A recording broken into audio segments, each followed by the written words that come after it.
Blood dripped onto marble floors while senators sipped champagne overhead. Adriana Bellamy pressed her hands against the wound, trying to keep pressure on the waitress bleeding out beneath a banquet table. Nobody else moved. They just stared, their designer gowns and tailored suits forming a perfect circle of indifference around suffering they pretended not to see. Then someone knelt beside her. Dante Valieri's hands moved faster than hers, steadier, like he'd done this before. His eyes met hers once, dark, empty, dangerous, before returning to the wound. That was the moment everything changed. Okay, before we dive into this story, hit that like button and drop a comment with your city name so I can see how far this tale travels. Now let's begin. The invitation arrived 3 days before Adriana's employer collapsed in his studio, clutching his chest while varnish fumes still hung thick in the air. She'd been cleaning brushes when Giovanni Rossetti hit the floor, his face gray, his breathing shallow and wet.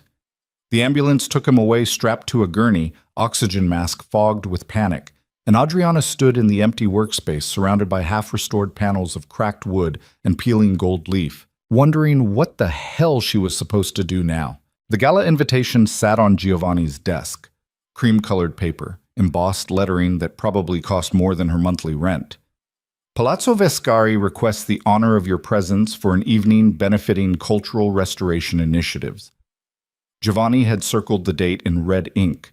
He'd scribbled notes in the margins about potential donors, about making connections, about how important this night could be for their little restoration business. Now he was in intensive care and Adriana was holding an invitation to a world she had no business entering. She went anyway, not because she wanted to, because Giovanni's nurse called from the hospital and told her in a flat, exhausted voice that the old man was asking about the gala. Worrying about missed opportunities even while hooked up to machines monitoring his failing heart. So Adriana dug through her closet until she found the only dress she owned that didn't look like it came from a thrift store clearance rack, pinned her dark hair into something approximating elegance, and took 3 buses across the city to Palazzo Vescari. The palazzo sat like a monument to wealth she couldn't begin to comprehend. Marble columns, arched windows glowing with warm light, luxury cars lined up along the circular drive like glossy predators waiting to strike. Adriana walked past them wearing shoes that pinched her feet and a dress that fit well enough if she didn't breathe too deeply, carrying a clutch purse she'd borrowed from her roommate. She felt like a fraud before she even reached the entrance. Inside was worse. Crystal chandeliers hung from frescoed ceilings. Servers in crisp uniforms moved through crowds carrying champagne that probably cost more per bottle than Adriana made in a week. The guests wore wealth like armor, diamonds at throats, watches that could fund a year of art restoration, suits tailored so perfectly they looked like second skins. Everyone belonged here except her. Adriana pressed her back against a marble column and tried to remember how to breathe normally. She'd come to represent Giovanni, to make connections, to smile and nod and pretend she understood the language these people spoke. But nobody was looking at her. Nobody cared about the nervous girl in the decent but not designer dress standing alone near the wall, clutching a glass of champagne she was too anxious to drink. She watched them instead. The politicians with practiced smiles and dead eyes. The businessmen laughing too loud at jokes that weren't funny. The women draped in silk and cruelty, their conversations sharp enough to draw blood. This wasn't a charity gala. This was a feeding ground, and Adriana had walked in alone without realizing she was prey. She was considering leaving, just walking out and dealing with Giovanni's disappointment later, when the atmosphere changed. The shift was subtle at first. Conversations didn't stop, but they lowered. People turned, almost unconsciously, toward the main entrance. The room didn't grow louder. It grew focused, like a predator catching a scent. Dante Valieri arrived without fanfare. No announcement, no grand entrance. He simply walked through the doors, flanked by 2 men in dark suits who looked like they knew 100 ways to kill someone quietly. Dante himself wore black, perfectly tailored, understated, expensive in the way that didn't need to announce itself. He was younger than Adriana expected, maybe early 30s, with dark hair swept back from a face that belonged on Renaissance sculptures. Handsome in a way that made her instinctively take a step backward. But it wasn't his looks that made the room react. It was the violence barely contained beneath the surface. Adriana had spent years working with damaged things. She knew how to spot the places where wood had splintered, where paint had cracked, where something beautiful had been broken and poorly repaired. Dante Valieri moved like someone who'd been shattered and put back together with steel and fury instead of glue. People lowered their eyes when he passed, not in respect, in self-preservation. The rumors followed him like smoke, whispered in corners when people thought no one was listening. Organized crime, disappearances, blood-soaked revenge against anyone stupid enough to cross the Valieri family. Adriana had heard the stories secondhand, dismissed them as urban legends fed by too many crime dramas and too much wine. Now, watching Dante move through the crowd with the kind of presence that made powerful men step aside without realizing they were doing it, she wondered if the rumors weren't dark enough. He stopped near the center of the ballroom, accepting a glass of champagne he didn't drink. His eyes swept the room, cold, calculating, missing nothing. Adriana pressed herself harder against the column, irrationally certain that if his gaze landed on her, something terrible would happen. It didn't. He looked right through her like she was furniture. She exhaled slowly. That's when the waitress fell. The crash echoed through the ballroom like a gunshot. Crystals shattered. Champagne exploded across marble in a golden spray. The young server hit the floor hard, her tray spinning away. Her ankle twisted at an angle that made Adriana's stomach turn. The room went silent. Not the concerned silence of people rushing to help. The awkward silence of witnesses trying to decide if this disaster was worth acknowledging, or if ignoring it would be less socially complicated. The waitress tried to stand, gasping, her face white with pain. She couldn't put weight on her ankle. Blood bloomed through her torn stocking where she'd landed in the shattered glass. She looked around desperately for help that wasn't coming. Adriana moved without thinking. She crossed the ballroom floor, dropped to her knees in the broken glass, and wrapped an arm around the waitress's shoulders. "Don't move. You're cut. Let me look." The girl was maybe 19, terror and humiliation warring in her expression. "I'm sorry. I'm so sorry. I'll clean it up. Forget the glasses." Adriana pulled a cloth napkin from the fallen tray and pressed it against the worst of the cuts on the waitress's leg.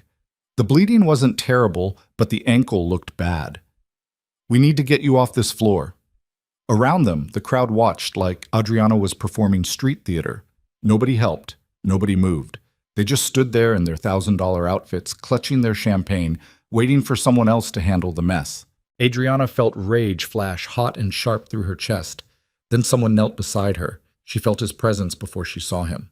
A shift in the air, a weight that made the space around them feel smaller. When she looked up, Dante Valieri was crouched in the broken glass, his expensive suit jacket touching the floor, his hands already reaching for the waitress's injured ankle. "Don't move it," he said. His voice was quieter than Adriana expected, rougher, like he didn't use it often. "Could be broken." He examined the ankle with quick, efficient movements. Not gentle exactly, but practiced, like he'd assessed injuries before, like he knew the difference between damage that would heal and damage that wouldn't. The waitress stared at him with wide, terrified eyes. Dante didn't seem to notice. He looked up, caught the attention of one of the men in dark suits hovering nearby. "Get the car. Take her to the private clinic on Via Salvatore. Tell them to bill me directly." The man nodded and disappeared. Dante returned his attention to Adriana. His eyes were dark, not brown exactly, but something deeper, emptier. She couldn't read them at all. He studied her the way she studied damaged paintings, looking for cracks, for flaws, for the places where the surface didn't match what lay beneath. "You always kneel in broken glass for strangers?" he asked. "You always send injured servers to private clinics?" She shot back before her brain could catch up with her mouth. Something flickered across his face. Not quite a smile. Maybe the ghost of one, years dead. "No," he said simply. Then he stood, offered Adriana his hand, and pulled her to her feet. His grip was strong, calloused in places that didn't match his tailored suit. He held her hand a moment longer than necessary, his thumb brushing across her knuckles like he was checking for injuries she hadn't mentioned. "You're bleeding," he said, nodding toward her knees. Adriana looked down. The glass had torn through her stockings, left small cuts across her skin. Nothing serious. Nothing worth mentioning in a room full of people who'd watched someone get hurt and done nothing. "I'm fine," she said. Dante didn't release her hand. "You shouldn't be here." It wasn't a threat. It was an observation, delivered in that same rough, quiet voice that made her think of warnings etched into stone. Neither should you, Adriana said, pulling her hand free. This time he definitely almost smiled. The dark-suited men returned with a wheelchair. They helped the waitress into it with surprising gentleness, murmured reassurances that sounded rehearsed but not insincere. The girl kept looking back at Adriana and Dante like she was trying to memorize their faces, like she couldn't quite believe what had just happened. Then they wheeled her away, and Adriana was alone in the center of the ballroom with Dante Valieri, while the crowd pretended to return to their conversations. "What's your name?" Dante asked. Every instinct Adriana possessed screamed at her to lie, to give him a fake name, walk away, disappear back into the anonymity she'd arrived with. Because men like Dante Valieri, men whose presence made entire rooms go silent, didn't ask questions out of curiosity.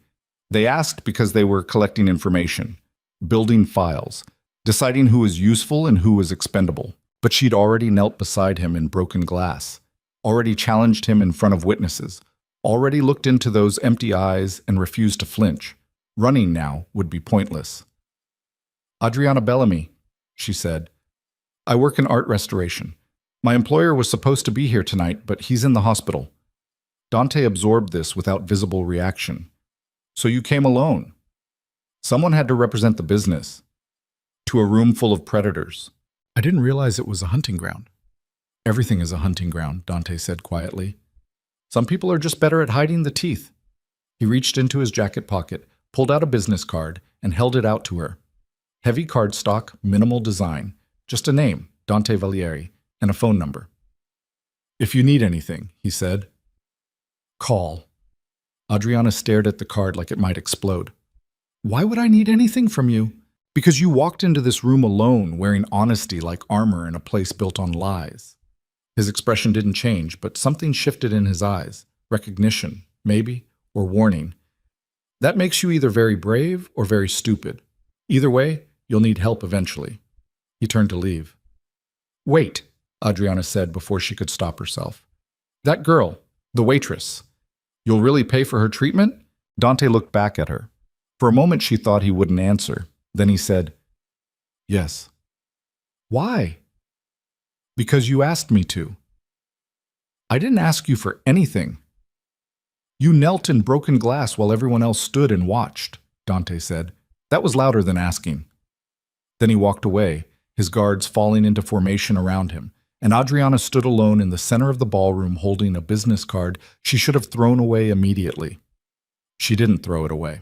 She slipped it into her clutch purse and tried to forget about the way Dante's eyes had looked when he'd studied her face, like he was memorizing every detail, cataloging every flaw, deciding if she was worth keeping or worth destroying. The rest of the gala blurred together. Adriana made polite conversation with a few potential donors, collected business cards she'd probably never use, and counted the minutes until she could leave without being rude. By the time she made it back to her apartment, her feet ached, her knees stung, and exhaustion pressed down on her shoulders like physical weight. She kicked off the torture devices she'd been calling shoes, peeled off her torn stockings, and collapsed onto her second-hand couch. Her phone buzzed. A text from the hospital. Giovanni's stable, asking about the gala. How did it go? Adriana stared at the message, trying to figure out how to answer. "Fine," she typed eventually. "Made some connections. We'll tell you more tomorrow." She dropped the phone onto the couch cushion and closed her eyes. Sleep didn't come. She kept seeing Dante's face. Not the polished exterior he'd shown the ballroom, but the moment right after the waitress fell, when something almost human had flickered across his expression before the emptiness returned. Like he'd remembered, just briefly, what it felt like to care about suffering, then forgotten again. Around 2 a.m, Adriana gave up on sleep. She made coffee, opened her laptop, and did what any reasonable person would do after meeting a man rumored to have organized crime connections. She researched him. The internet offered plenty of rumors and very few facts. Dante Valieri, heir to a fortune built on real estate development and private investments. Educated in London, returned to Italy 5 years ago after his father's death. Reclusive, rarely photographed, surrounded by speculation that ranged from plausible to absurd. The crime connections were mentioned everywhere, but proven nowhere. Whispers about money laundering, about violence carried out by men who answered to the Valieri name, about people who'd crossed Dante and quietly disappeared, but no arrests, no charges, no evidence beyond gossip and fear. Then Adriana found the article about Celia Valieri, Dante's younger sister, dead at 23 during a political fundraising gala. The official report called it a tragic accident. She'd been drinking, wearing heels, standing too close to the balcony edge. She'd fallen 4 stories onto the courtyard below while the party continued inside. The article included a photo of Celia, young, beautiful, smiling at the camera with the kind of joy that suggested she didn't know how cruel the world could be. The photo next to hers showed Dante at her funeral, younger, less controlled, his face twisted into an expression of grief so raw it hurt to look at. He stood alone beside the casket while crowds of mourners kept their distance, like even in death, his sister's tragedy was too violent to touch. Adriana closed the laptop. She thought about the way Dante had moved through the ballroom, controlled, calculated, dangerous. She thought about the emptiness in his eyes when he'd looked at her. She thought about what it must feel like to lose someone you loved while surrounded by people who treated their death like entertainment. Maybe the rumors were true. Maybe Dante Valieri was exactly the monster everyone whispered about. Or maybe he was something worse, a man who'd been broken so thoroughly that violence was the only language he remembered how to speak. Adriana should have thrown away his business card. Instead, she fell asleep with it on her nightstand, the embossed letters catching lamplight like a warning she was too tired to read. She woke to pounding on her apartment door. The clock read 6:47 a.m. Gray light filtered through cheap curtains. Adriana stumbled out of bed, still wearing yesterday's clothes, her mouth dry and her head fuzzy with too little sleep. The pounding continued.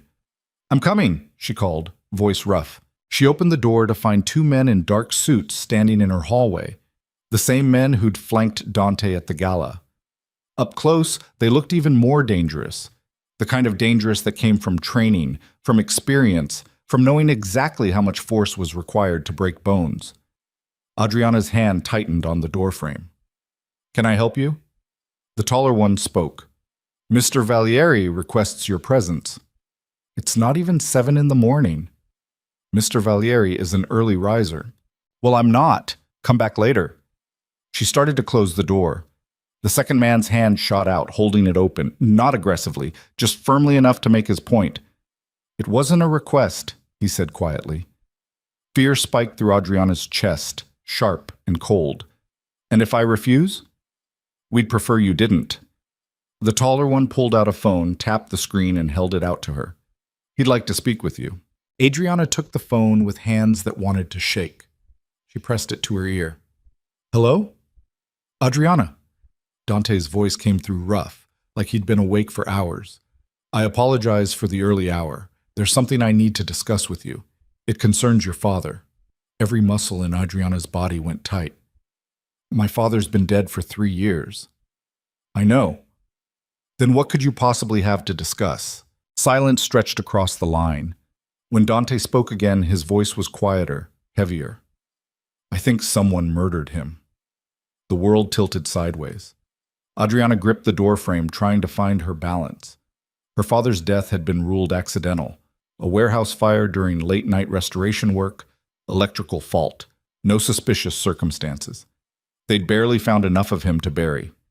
"That's not funny," she managed. "I'm not joking. My father died in a fire. The investigation was closed too quickly," Dante interrupted, "by people who had reasons to want certain questions unanswered." "Why are you telling me this?" Another pause. Then, "Because I think he was killed for the same reason my sister was, and I think you're in danger." Adriana's vision blurred at the edges. She realized distantly that she'd stopped breathing. "Come with my men," Dante said. "I'll explain everything. You'll be safe here." "Safe where?" "With me." The phone went dead. Adriana stood in her doorway, staring at 2 men who worked for someone rumored to make people disappear, holding a phone that had just delivered impossible accusations about her father's death.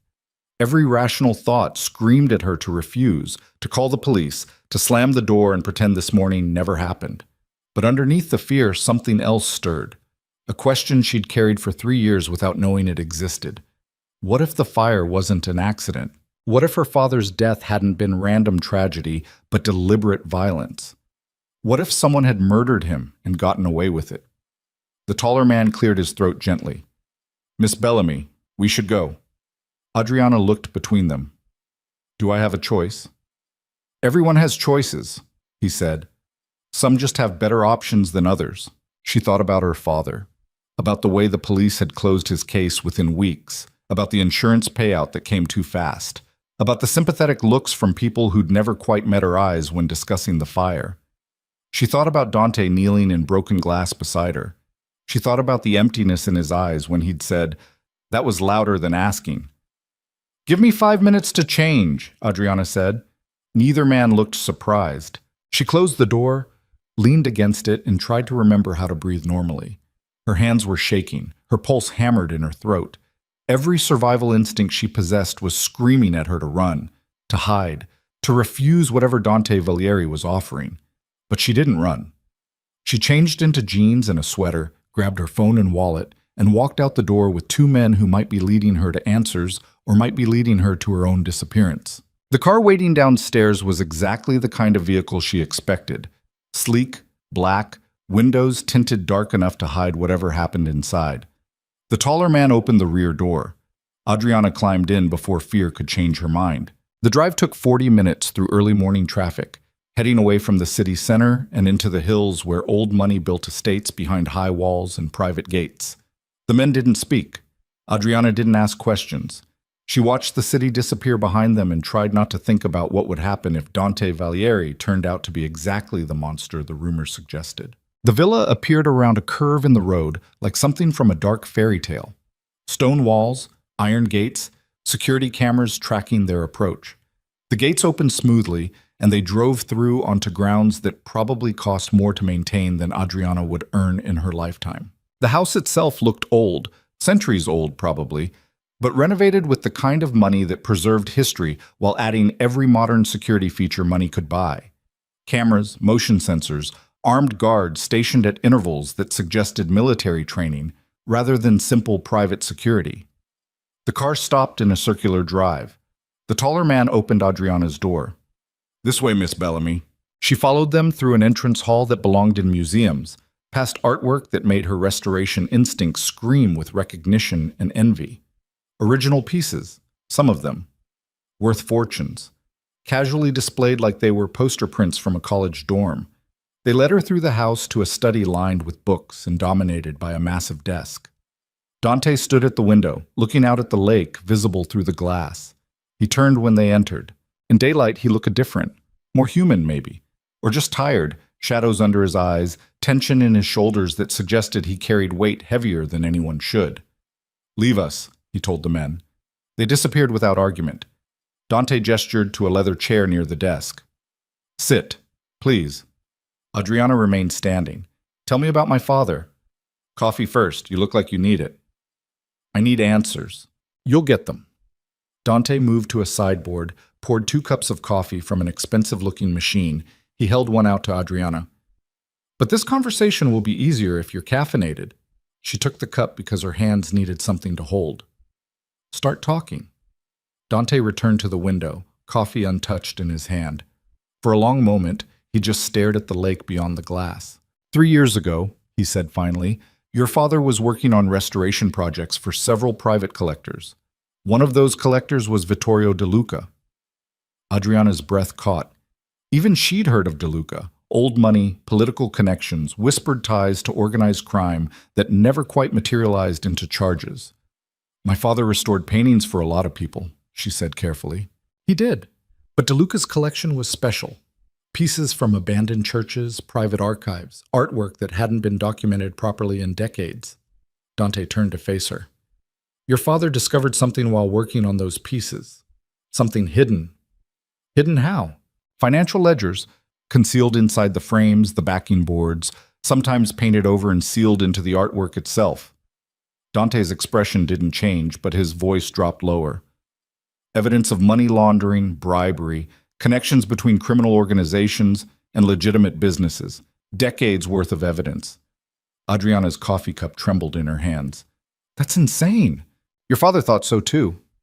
"At first." Dante moved closer, his eyes locked on hers. Then he started finding connections, patterns. He realized he'd stumbled onto something massive, a network using historical artwork to hide financial crimes. And you think this got him killed?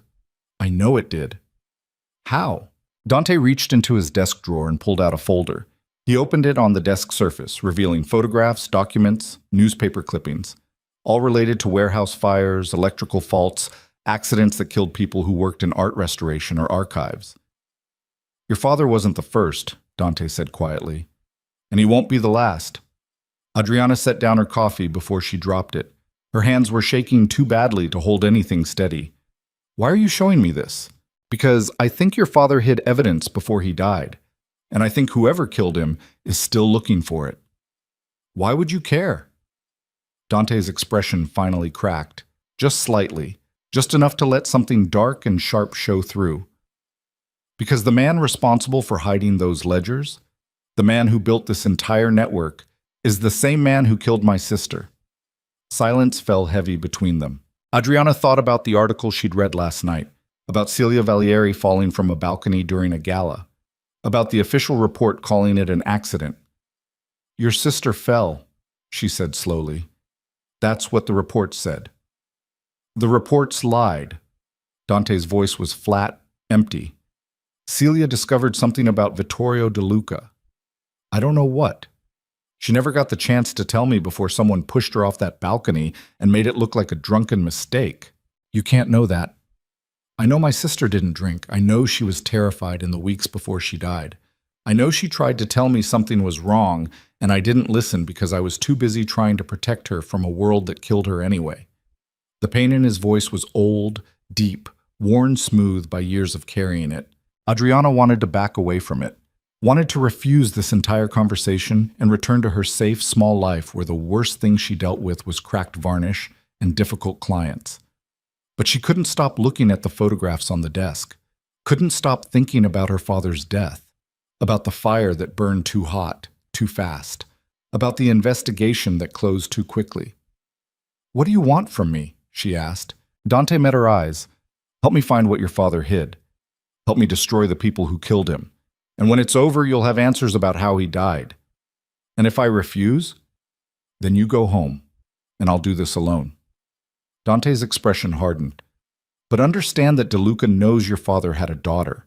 If he thinks you might know something, even if you don't, he'll come for you eventually. Terror spiked through Adriana's chest. So what are you offering? Protection? Yes. In exchange for what? Becoming bait? In exchange for justice, Dante said quietly. For your father. For my sister. For everyone destroyed by men like Vittorio De Luca who think money and power make them untouchable. Adriana's vision blurred. She realized she was crying, silent tears tracking down her face while her hands clenched into fists at her sides. She thought about her father, about the way he'd smelled like linseed oil and old wood, about how gently he'd handled damaged things, about the patience in his hands when teaching her to restore broken artwork. She thought about him dying alone in a warehouse fire while someone watched and called it an accident. Okay, she whispered. Dante's eyes widened slightly, the first genuine surprise she'd seen from him. Okay, Adriana said again, louder this time. I'll help you, but I want the truth about what happened to my father. All of it. You'll get it? And when this is over, I walk away. No strings, no obligations, no debt. Agreed. They stared at each other across the desk. A broken man seeking vengeance and a frightened woman seeking truth, bound together by deaths neither of them had been able to prevent. Adriana wondered if she'd just made a deal that would get her killed. Dante wondered if Mercy had finally found him someone worth protecting. Neither of them knew they were both wrong, because outside, beyond the villa's walls and security systems, men were already moving into position, men who worked for Vittorio De Luca, men who'd been watching Adriana since the moment Dante's guards picked her up. And in a penthouse office overlooking the city, De Luca himself studied a photograph of Adriana Bellamy with cold, calculating interest. So, he murmured to the empty room. Dante's found himself a weakness. He smiled.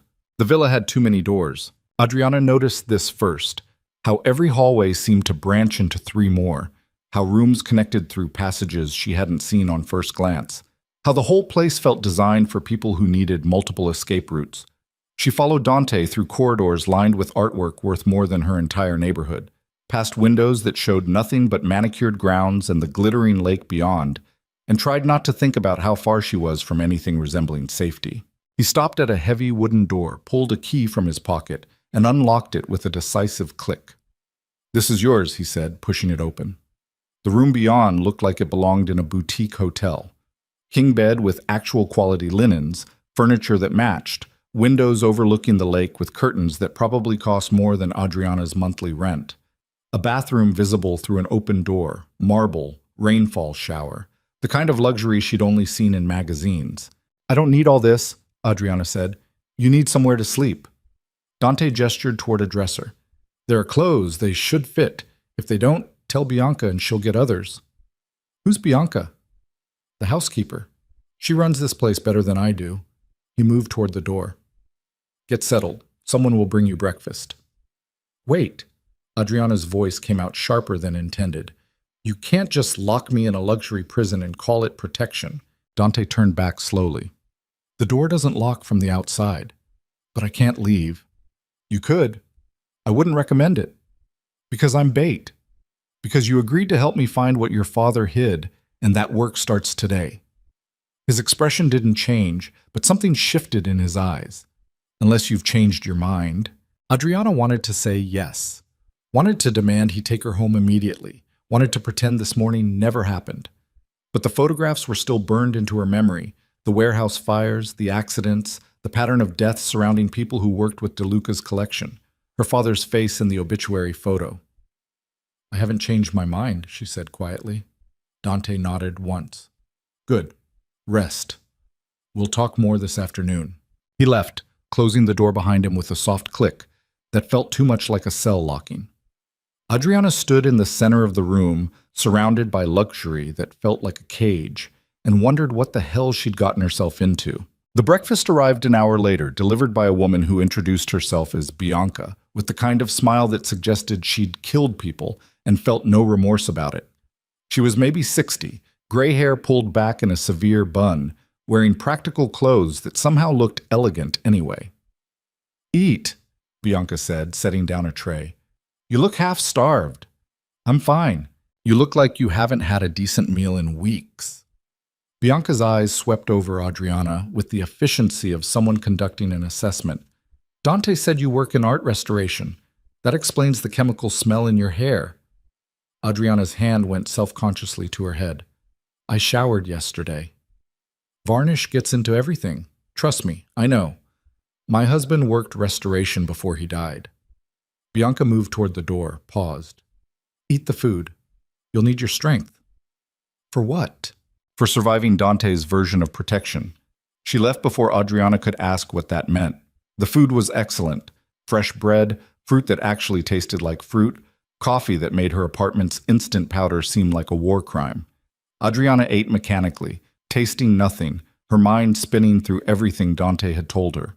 Her father, murdered for discovering evidence hidden in artwork. Celia Valieri, killed for stumbling onto the same conspiracy. Vittorio De Luca, powerful enough to make both deaths look like accidents. And Adriana, stupid enough to walk into the middle of it because a dangerous man had offered her answers she couldn't refuse. She was still picking at the fruit when someone knocked. "Come in," she called, expecting Bianca. The man who entered was younger, maybe late 20s, wearing casual clothes that didn't quite hide the gun holstered at his hip. He had the kind of face that suggested trouble followed him around like a loyal dog, all sharp angles and sarcastic eyebrows. "Luca Moretti," he said, leaning against the doorframe. "Dante sent me to give you the tour." "I don't need a tour." Yeah, you do. This place has 37 rooms, and only about 12 of them won't get you shot if you wander in uninvited." He grinned. "Come on, restoration girl. Let me show you where the bodies are buried." "That's not funny." Wasn't joking. Adriana stood slowly, every instinct screaming at her to refuse. But Luca was already walking away, clearly expecting her to follow, and sitting alone in the luxury prison wasn't going to give her any answers. She followed. The villa was even bigger than she'd realized. Luca walked her through wings dedicated to purposes she couldn't begin to guess.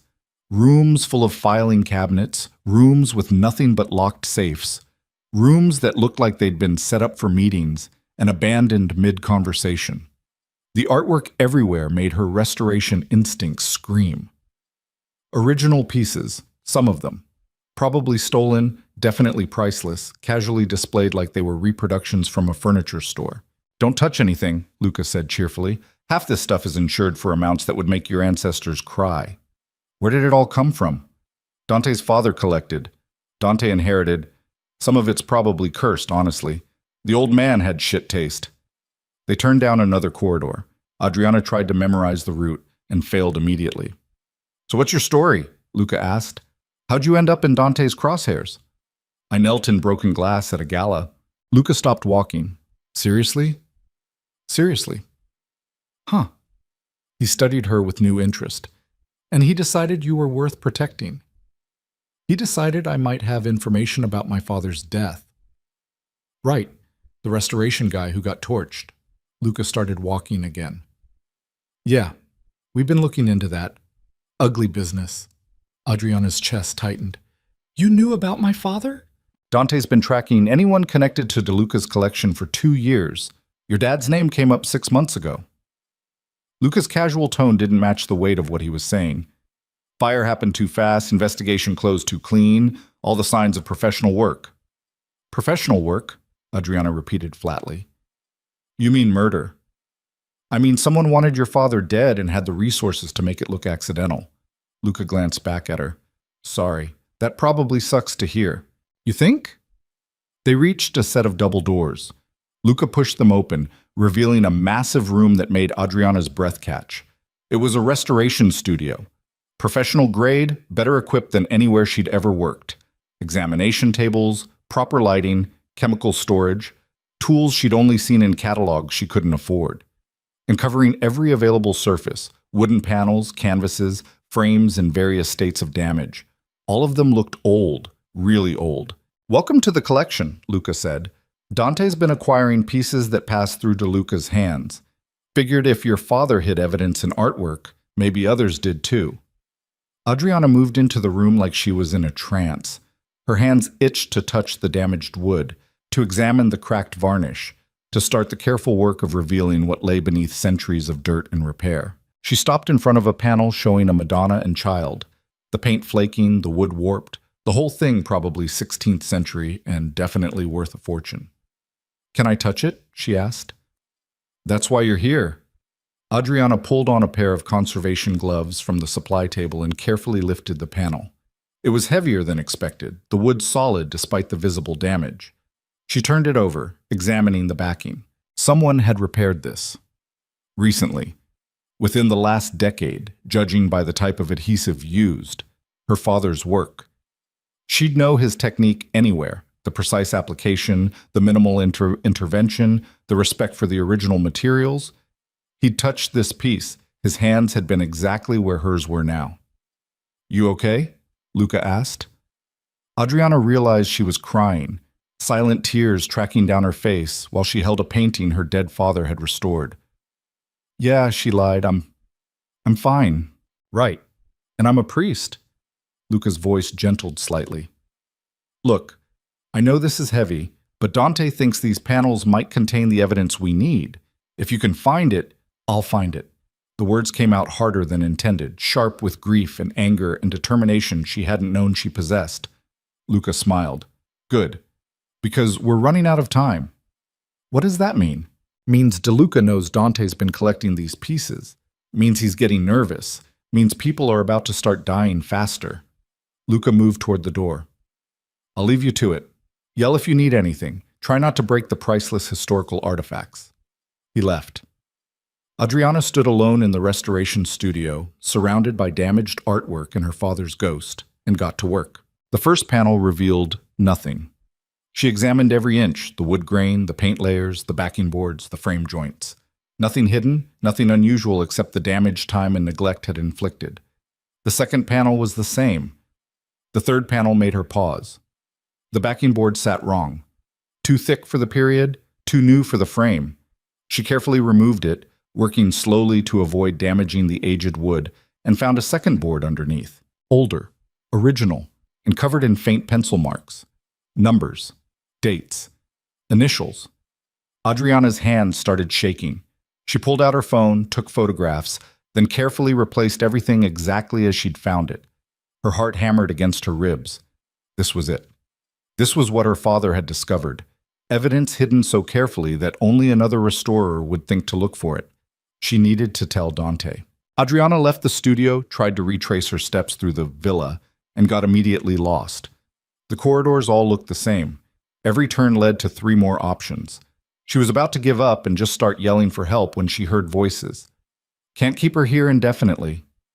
I can do whatever's necessary. Necessary for what? Revenge? Justice? Or just having something to protect because you failed last time? Adriana froze. The voices came from behind a partially open door down the hallway. She recognized Dante's rough tone, but the second voice was female, sharp, educated, pissed off. Don't, Dante said quietly. Don't what? Don't point out that you're using this girl the same way DeLuca used your sister, as a pawn in a game she doesn't understand? Adriana chose to help. Adriana chose survival. You gave her the illusion of choice and called it consent. Silence fell heavy. Adriana should have walked away, should have announced her presence, should have done anything except stand in the hallway eavesdropping on a conversation that was clearly about her. She didn't move. What would you have me do, Serena? Dante's voice dropped lower, darker. Send her home? Wait for DeLuca to disappear her the way he's disappeared everyone else who got too close to this? I'd have you be honest. With her and with yourself. I am being honest. You're being obsessed. There's a difference. The woman, Serena, sighed.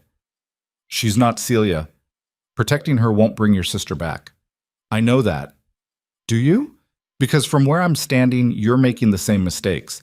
Getting attached to someone you can't save, building plans around outcomes you can't control, pretending you're strong enough to protect everyone when you couldn't even protect. The sound of something hitting a wall cut her off. Not violent, exactly. Just final. Like Dante had slammed his palm against the plaster to stop himself from doing something worse. Get out, he said. Dante. Get out. Footsteps approached the door. Adriana barely had time to duck into a side room before a woman emerged. Tall, black, wearing a business suit that probably cost more than Adriana's car. She looked furious and worried in equal measure. She also looked right at the room where Adriana was hiding. Their eyes met for a brief second. Serena's expression shifted. Surprise, calculation, something that might have been sympathy. Then she turned and walked away, heels clicking against marble floors. Adriana waited 30 seconds, then emerged from her hiding spot. Dante stood in the doorway of the room where they'd been arguing. He looked wrecked, hair disheveled like he'd been running his hands through it, shoulders tight with tension. That careful control cracked just enough to show the violence underneath. How much did you hear? He asked. Enough. And? Adriana met his eyes. And I found something. In one of the panels. Dante's entire demeanor shifted. The exhaustion disappeared, replaced by sharp focus. Show me. They walked back to the restoration studio in silence. Adriana led him to the panel, carefully removed the backing board again, revealed the hidden layer underneath with its pencil markings. Dante stared at it for a long moment. Can you read it? Adriana asked. Some of it. He pulled out his phone, took his own photographs. These are account numbers. These dates correspond to transfers. These initials... He trailed off. What? These are people. Politicians, business owners, people connected to DeLuca's network. Dante's voice went flat. This is the evidence your father found. This is what got him killed. Adriana felt cold despite the warm studio. There's more. The other panels probably have similar markings. Then we keep looking. Dante turned to face her. How long will it take to examine all of them? Days. Maybe weeks if I'm careful.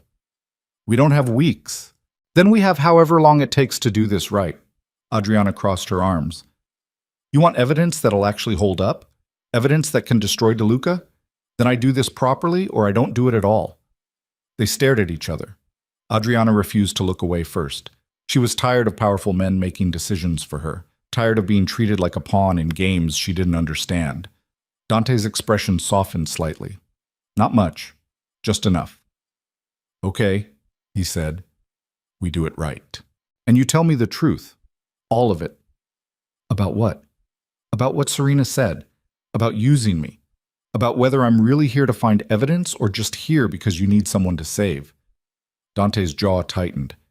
You heard that conversation. Hard not to when people are shouting. We weren't shouting. You were loud enough. Silence stretched between them. Dante looked like he was trying to decide between honesty and self-preservation. Adriana waited, refusing to make this easier for him. When Celia died, Dante said finally, I spent 2 years hunting for proof, for evidence that it wasn't an accident. I found nothing. Every lead went cold, every witness disappeared, every piece of evidence got buried by people with more power than I had. He moved toward the window, staring out at the lake.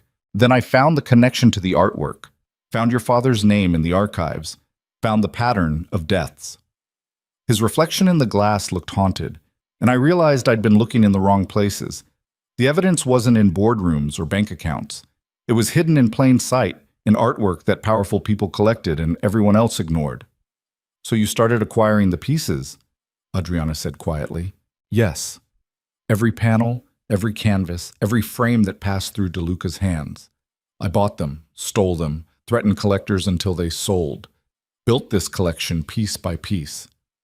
But you're not a restorer. You couldn't examine them properly. No. I needed someone with the skills your father had, someone who understood the work, who could see what he'd hidden. Dante turned back to face her. Then you knelt in broken glass at a gala, and I realized you were exactly what I needed. The honesty hurt worse than lies would have. So Serena was right, Adriana said. I am just a tool. No. Dante's voice went rough. You're a person who got pulled into this because I'm selfish enough to use your father's death as leverage. You're a person who deserves better than being trapped in my war against DeLuca.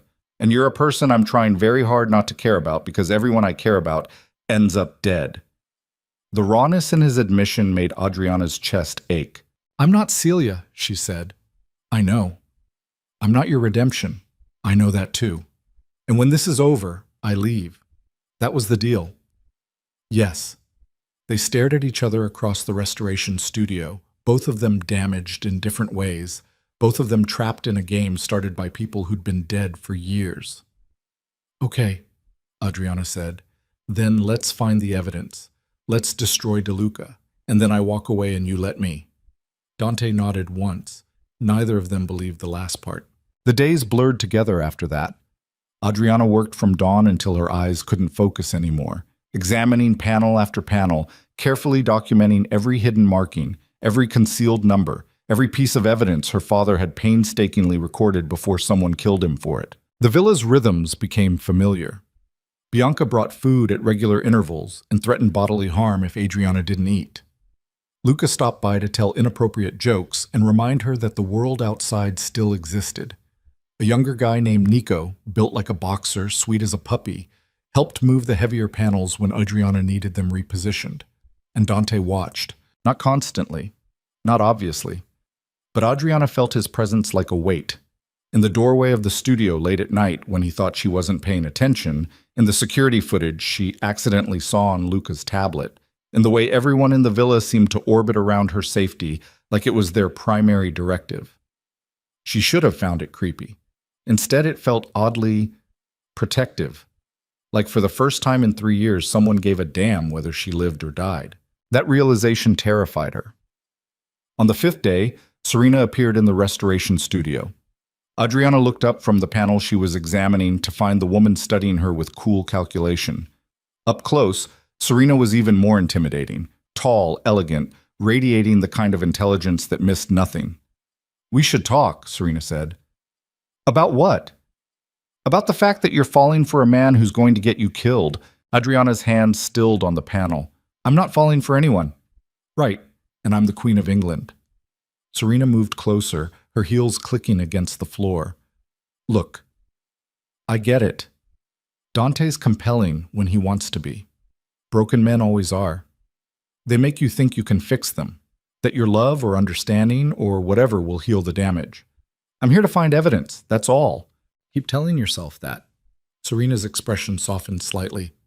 I'm not trying to be cruel. I'm trying to warn you, Dante doesn't know how to protect people without destroying them. He learned that from his father, perfected it after Celia died. Everyone he tries to save ends up collateral damage. Then why do you work for him? Because I'm not someone he's trying to save. I'm someone he pays to be smarter than he is. Serena leaned against the examination table. And because occasionally I can stop him from making catastrophically stupid decisions, like bringing you here. Adriana set down her tools. If you think I'm such a terrible idea, why haven't you made him send me away? I tried. You heard that argument. Serena's smile was sharp. But Dante's decided you're worth protecting, which means my job is damage control. So here's the control. When this goes to hell, and it will go to hell, you run. You don't try to save him. You don't sacrifice yourself for some romantic notion of loyalty. You run, and you don't look back. You really think it's going to end that badly? I think Dante's been planning his revenge against DeLuca for 2 years. I think he's finally close enough to taste it. And I think desperate, violent men don't make good decisions when the thing they want most is finally within reach. Serena straightened. So yeah, I think this ends with blood and bodies and the kind of damage that doesn't heal. She left before Adriana could respond. The panel in front of Adriana was still half examined, the hidden markings still waiting to be documented. But her hands were shaking too badly to continue. She thought about Dante's eyes, the emptiness there, the violence barely contained. She thought about the way he moved through the villa like a ghost, present but not quite alive. She thought about what Serena said, about protection becoming destruction, about love turning into collateral damage. Then she thought about her father, about justice, about the evidence hidden in artwork that might finally destroy the man responsible for so much death.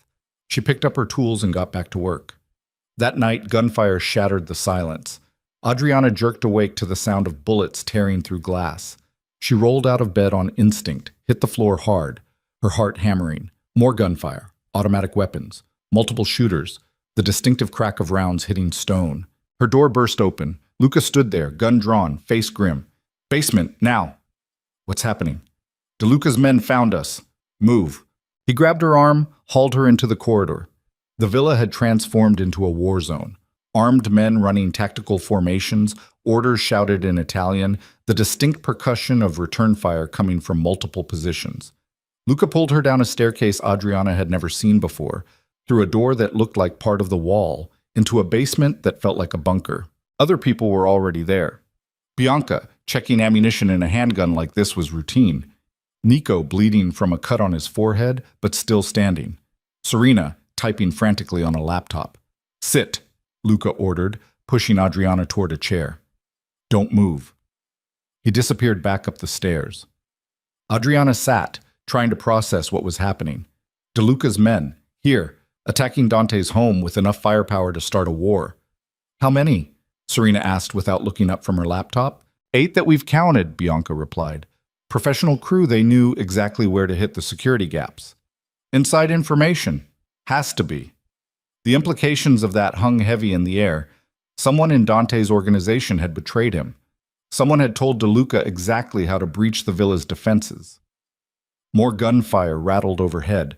Something exploded, probably a flashbang based on the concussive thump, shouting in Italian, some of it too distant to make out. Then silence. The kind of silence that felt worse than noise.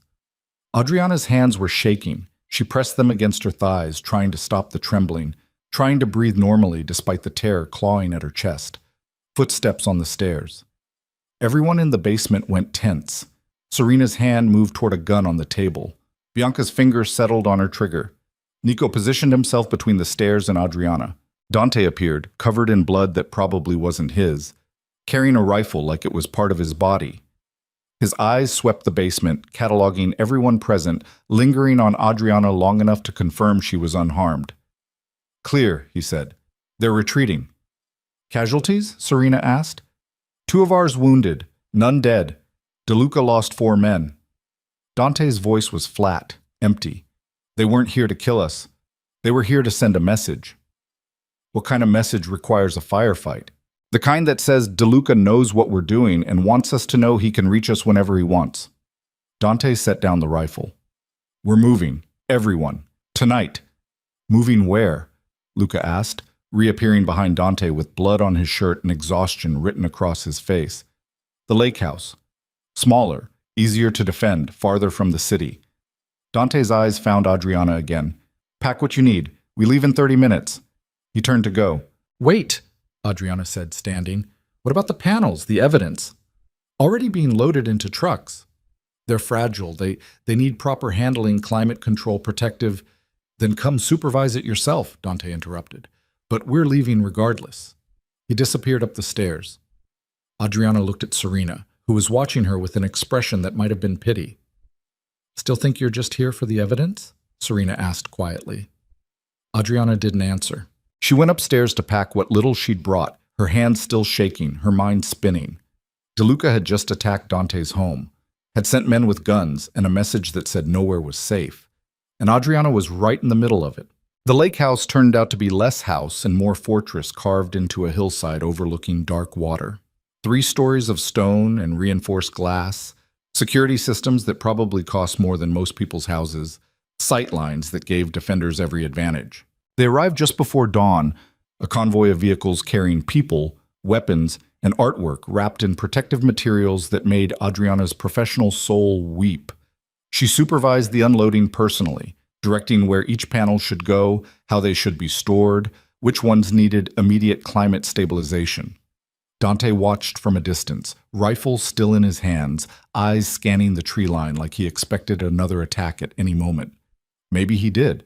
When the last panel was safely stored in what passed for the lake house's restoration space, smaller than the villa's studio but well-equipped, Adriana found Dante on the terrace overlooking the water.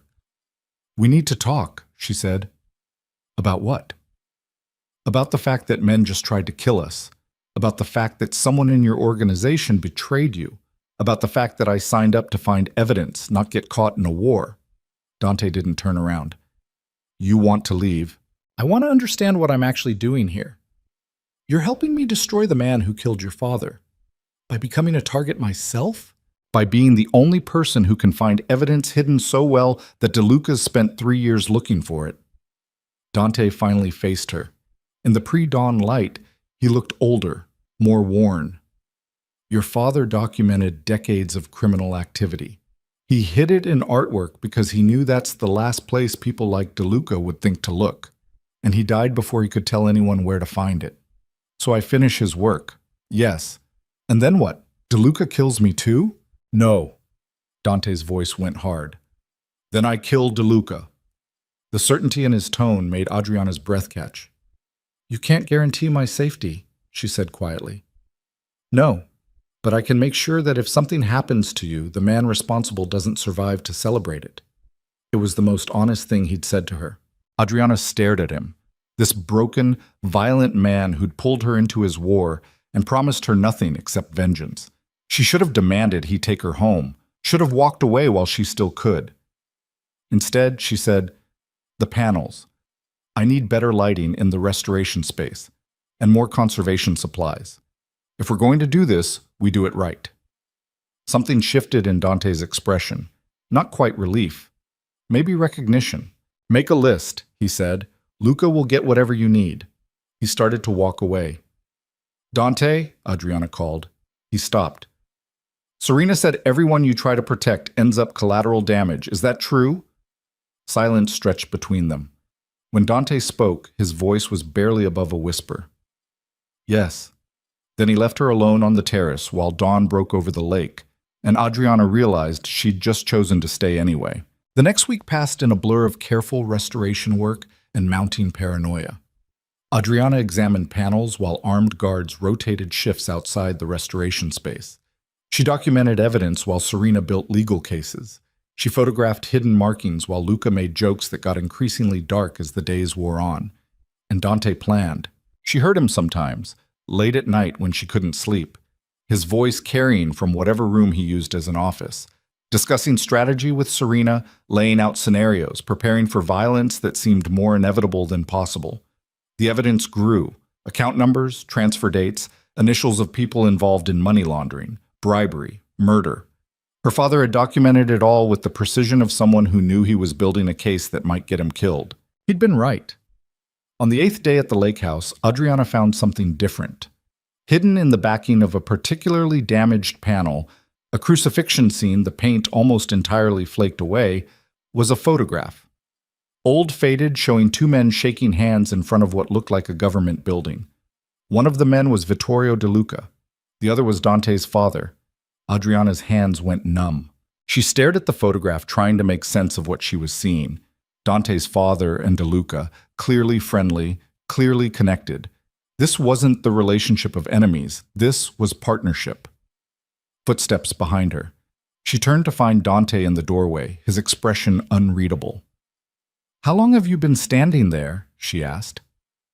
"Long enough." He moved closer, saw the photograph. Something cracked in his controlled facade. "Where did you find that?" "In this panel. It was hidden in the backing with—" She trailed off, realizing what else was there. More photographs. Documents. Evidence of a connection between the Valieri and De Luca families that went back decades. "My father worked with De Luca," Dante said flatly. "They built the money laundering network together. Then my father tried to go legitimate, tried to separate himself from the organization, and De Luca killed Celia as punishment. You knew." "I suspected. Now I know." Adriana felt sick. "The evidence my father hid, it implicates your family too, doesn't it?" "Yes." "So destroying De Luca means destroying your father's legacy." "My father's legacy is blood and corruption and my sister's body in the ground." Dante's voice went cold. "I don't care if burning it all down turns the Valieri name to ash." He reached for the photographs. "Wait," Adriana said. "There's more. Look." She pointed to the documents beneath the photographs. Financial records showing transfers between the Valieri and De Luca organizations dated just weeks before Celia's death, and handwritten notes in margins in writing she recognized, her father's handwriting. Celia Valieri discovered the connection. She was going to expose both families. De Luca had her killed with Valieri's knowledge. The words sat on the page like an accusation. Dante read them once, then again. Then he turned and put his fist through the wall so hard the plaster cracked, and his knuckles came away bloody. Adriana didn't move. Dante stood with his bleeding hand pressed against the damaged wall, shoulders shaking, breathing like he'd just run miles. When he finally spoke, his voice was wrecked. "My father knew. He knew De Luca was going to kill her, and he let it happen to protect the business relationship. Dante, I spent 2 years thinking De Luca was solely responsible.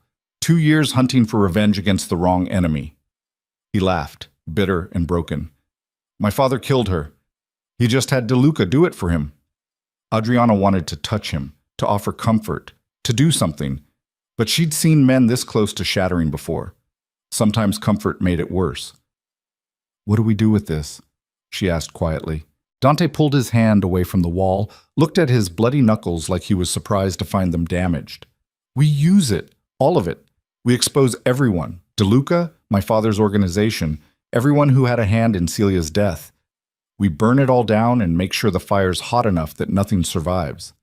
That'll destroy you too." "I don't care." I don't care," he repeated, louder. "Don't you understand? Everyone I've loved is dead. Everyone I've tried to protect has been taken from me. The only thing I have left is making sure the people responsible don't get to keep living while she's in the ground." His eyes finally met hers, and what Adriana saw there made her chest ache. Not emptiness, worse. The kind of grief that had fermented into poison, eating him alive from the inside. "Okay," she said. "Okay, what?" "Okay, we burn it all down, but you have to promise me something." "What?" "That when it's over, when De Luca's dead and the evidence is public and justice is done, you don't follow them into the ground." Adriana moved closer, forcing him to look at her. "You don't get to use this as an excuse for suicide. You survive, even if it hurts. That's the deal." Dante stared at her like she'd spoken a language he didn't understand. "Why?" he asked. "Because someone has to remember what your sister was like before they killed her. Someone has to carry that memory into whatever comes after this. And it has to be you because I never knew her." Something in Dante's expression shifted. Not softened. He was too broken for that. But maybe fractured differently, like she'd hit a crack he didn't know existed. "I can't promise that," he said quietly. "Then promise to try." "Adriana, promise to try." Silence stretched between them. Outside, the lake lapped against the shore. Inside, Adriana could hear her own heartbeat, too fast, too loud. Finally, Dante nodded. It wasn't a real promise. They both knew that. But it was something, and something was better than the nothing he'd been offering. Adriana turned back to the panel, back to the evidence that would destroy everyone involved in Celia's death, including Dante's own family. That's when the door burst open and Luca stumbled in, covered in blood, supporting Nico, who looked like he'd been shot. "We have a problem," Luca gasped. Dante was moving before Luca finished speaking. "What happened?" "Ambush. 2 miles down the road. They were waiting for our supply run." Luca helped Nico to a chair. The younger man was bleeding from his side, his breathing shallow. "It's Emilio. He's working for DeLuca." The name hit Dante like a physical blow. Emilio Ferraro, the man who'd practically raised Dante after Celia died, the closest thing to family Dante had left. "No," Dante said. "I saw him," Nico managed through gritted teeth. "He was directing the ambush. He knew our route, our timing, everything." Dante's face went blank. Not empty, worse. Like every emotion he possessed had just been locked away somewhere unreachable. "Where is he now?" His voice came out mechanical. "Gone. They scattered when we returned fire." Luca looked at Dante with something like pity. "Boss, I'm sorry. He's been feeding DeLuca information since the beginning." Everything made sense suddenly. The attack on the villa, Emilio would have known the security gaps. The timing of DeLuca's movements, Emilio would have had access to their plans. The fact that they'd stayed one step ahead of Dante's revenge for 2 years, Emilio would have been warning them. Adriana watched Dante process this, saw the moment it broke something fundamental inside him. "Get Nico medical attention," Dante said. "Lockdown protocols. No one in or out without my direct authorization. And find Emilio." "Then what?" Luca asked. Dante's smile was terrible to see. "Then I have a conversation with a dead man." He walked out. Adriana stood in the restoration space, surrounded by evidence of decades of corruption, staring at the photograph of Dante's father shaking hands with DeLuca while their children's blood became the cost of doing business. Serena appeared in the doorway. "I told you," she said quietly. "I told you this would end badly." "It hasn't ended yet." "It will, soon." Serena moved into the room, looking at the evidence spread across the examination table. Emilio's betrayal will push Dante over the edge. He'll stop being strategic and start being suicidal. And when that happens, everyone close to him becomes a target. "So what do I do?" "You run, like I said." Adriana looked at the panels, at her father's careful documentation, at the truth hidden in artwork that had already cost so many lives. "I can't," she said. "Not yet." "Then you're a fool." "Probably." Serena studied her for a long moment. "You're in love with him." It wasn't a question. Adriana wanted to deny it, wanted to claim she was just here for the evidence, for justice, for her father's memory. But standing in this room where she'd spent days carefully uncovering truth alongside a broken man who looked at her like she was the only thing keeping him human, she couldn't lie. "Yeah," she said quietly. "I think I am." "Then you should know something," Serena said. "Dante's planning to trade himself for you." Adriana's blood went cold. "What?" "DeLuca doesn't want the evidence. He wants Dante dead. Once he realizes you've found everything hidden in these panels, he'll come for you to draw Dante out. And Dante will go because protecting you has become more important to him than revenge." "He wouldn't." "He would. He already is." Serena pulled out her phone, showed Adriana messages she shouldn't have been seeing, communications between Dante and intermediaries, negotiations being set up, terms being discussed. "He's arranging a meet. Your safety in exchange for his life." The room tilted. Adriana gripped the examination table, trying to breathe normally, trying to think past the panic flooding her system. "When?" she managed. "Soon. Maybe days, maybe hours if Emilio forces his hand." "Why are you telling me this?" "Because someone needs to stop him." Serena's expression was unreadable. and you're the only person he might actually listen to." She left. Adriana stood alone in the restoration space, surrounded by evidence of conspiracy and murder, understanding finally that she'd walked into something far more dangerous than she'd ever imagined. Not the violence, not DeLuca's network, or the men with guns, or the attacks that had already scarred Dante's home. The danger was loving someone so broken that protecting you became their version of suicide. She thought about running, like Serena had advised. Instead, she carefully documented the last of the evidence, photographed every piece of her father's careful work, and prepared to do what desperate people always do. Something stupid. That night, while Dante was locked in his office planning whatever final confrontation he'd decided was worth dying for, Adriana made a phone call to a number she should never have had access to. The phone rang 3 times before a smooth, cultured voice answered. "Miss Bellamy," Vittorio De Luca said, "I've been hoping you'd call." Adriana's hand shook so badly she almost dropped the phone. "How did you get this number?" she managed, her voice barely above a whisper. Vittorio De Luca laughed, a warm, cultured sound that made her skin crawl. "My dear, I've had this number since the moment Dante brought you to his villa. I've been waiting for you to realize that calling me was your only real option. I haven't agreed to anything. Not yet, but you will." De Luca's tone shifted, became almost paternal. "You're a smart girl, Adriana. Smart enough to understand that Dante is planning something catastrophically stupid. Smart enough to know that when men like him decide to die for a cause, everyone around them becomes collateral damage." Adriana's chest tightened. "What do you want?" "A conversation, face to face. You bring me the evidence your father hid, and I ensure that no one else has to die for mistakes made decades ago." "You killed my father." "I eliminated a threat to my organization. There's a difference." No remorse in his voice, just clinical assessment. "Your father made the choice to document activities that weren't his concern. He knew the risks. He proceeded anyway." Rage flashed hot through Adriana's veins. He was trying to expose corruption. He was trying to play hero in a world that kills heroes. De Luca paused. "Much like Dante's sister did, much like you're attempting to do now. The pattern repeats because people refuse to learn from history." Celia was innocent.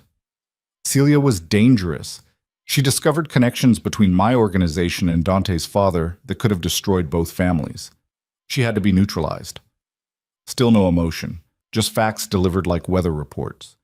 Her death was unfortunate, but necessary. Adriana wanted to scream, wanted to throw the phone across the room, wanted to do anything except continue this conversation with a monster who discussed murder like it was a business expense. But she forced herself to breathe, to think, to remember why she'd made this call in the first place. "What do you want from me?" she asked again. "I told you, the evidence, all of it. Every photograph, every document, every piece of your father's careful documentation." De Luca's voice hardened slightly. "In exchange, I leave Dante alive. Broken, probably. Destroyed, certainly, but breathing." "Why would you do that?" "Because killing Dante makes him a martyr. Letting him live with the knowledge that he failed to protect yet another person he cares about? That's a far more effective punishment." The cruelty of it took Adriana's breath away. "You're insane," she whispered. "I'm practical. There's a difference." De Luca sighed. "You have 48 hours to decide, Miss Bellamy. After that, I stop being reasonable, and Dante's little fortress becomes a tomb for everyone inside it. Your choice." The line went dead. Adriana stood in the empty restoration space, phone still pressed to her ear, trying to process what had just happened. She'd called De Luca hoping to, what? Negotiate? Find leverage? Buy time? Instead, she'd just given him exactly what he wanted. Confirmation that the evidence existed and that she knew where it was. The door opened behind her. Adriana spun, heart hammering, expecting Dante or Serena or one of the guards who patrolled the lake house perimeter. Instead, Bianca stood there, holding a tray with tea she hadn't asked for, her expression unreadable. "You called him," Bianca said quietly. Not a question. Adriana's mouth went dry. "How did you—" "The phone lines are monitored. Everything is monitored." Bianca set down the tray, moved closer. "Dante doesn't know yet. Neither does Serena. But they will soon." "I was trying to help. By making deals with the man who's been trying to kill us for 2 years?" Bianca's voice stayed level, but anger simmered beneath it. You stupid girl! You have no idea what you've just done. Dante's planning to trade himself for my safety. I couldn't just... So you decided to do what? Trade yourself instead? Bianca laughed, bitter. You think that's better? You think DeLuca keeps his word? He'll take the evidence, kill you anyway, then come for the rest of us while we're mourning. Adriana's vision blurred. She realized distantly that she was crying. I don't know what else to do. You trust the man who's kept you alive this long. You let Dante handle DeLuca the way he's been planning to for years. You don't make amateur plays in professional wars. Bianca's expression softened slightly. I know you're frightened. I know you care about Dante and don't want to see him sacrifice himself, but this isn't how you save him. Then how? You give him a reason to want to survive. Before Adriana could ask what that meant, footsteps thundered down the hallway. Luca appeared, gun drawn, face grim. We need to move. Now. What happened? Bianca asked. Emilio just walked through the front gate, alone, unarmed, asking to speak with Dante. The air in the room went cold. Adriana followed Luca and Bianca through the lake house to what passed for a security center, a room full of monitors showing every angle of the property. On the largest screen, she could see the front gate, and standing there, hands raised to show he carried no weapons, was an older man who looked like someone's grandfather. Emilio Ferraro, the man who'd raised Dante after his father died, the man who'd betrayed him to DeLuca. Dante stood in front of the monitors, so still he might have been carved from stone. Serena hovered nearby, clearly trying to decide whether to intervene or let this play out. Don't go out there, Serena said quietly. It's a trap. I know. Dante's voice was flat. Then why are you considering it? Because I need to look him in the eye when I ask why. You know why. Money, fear, leverage. It doesn't matter. He betrayed you. That's all you need to know. Dante finally moved, reaching for a handgun on the table. He checked the magazine, chambered around, tucked it into his waistband. Open the gate. Dante, open it. Serena looked at Luca, who looked at Bianca, who looked at Adriana like this was somehow her fault. Maybe it was. Maybe calling DeLuca had forced Emilio's hand, pushed this confrontation into happening before anyone was ready. The gate opened. Emilio walked through slowly, hands still raised, moving like someone approaching a wild animal. Dante met him in the circular drive, weapon visible but not drawn. Adriana watched from the window, her breath fogging the glass. You came alone, Dante said. His voice carried across the monitors, cold and empty. I came to explain. Emilio's voice was rougher, older, carrying decades of exhaustion. Before this ends the way it's going to end. There's nothing to explain. You sold me out to the man who killed Celia. I saved your life. Emilio lowered his hands slowly. Do you think DeLuca hasn't had opportunities to kill you over the last 2 years? Do you think the only reason you're still breathing isn't because I've been feeding him just enough information to keep him satisfied but not enough to let him win? Dante's hand moved toward his weapon. That's your justification? You betrayed me to protect me? I betrayed your father's legacy to keep you alive long enough to destroy it properly. Emilio took another step closer. Your father was a monster, Dante. He built an empire on blood and corruption. He let DeLuca kill Celia to protect business relationships. And when he died, he left you holding a legacy that was going to get you killed. So you made sure I'd die slowly instead? I made sure you'd survive long enough to find the evidence that could actually destroy DeLuca.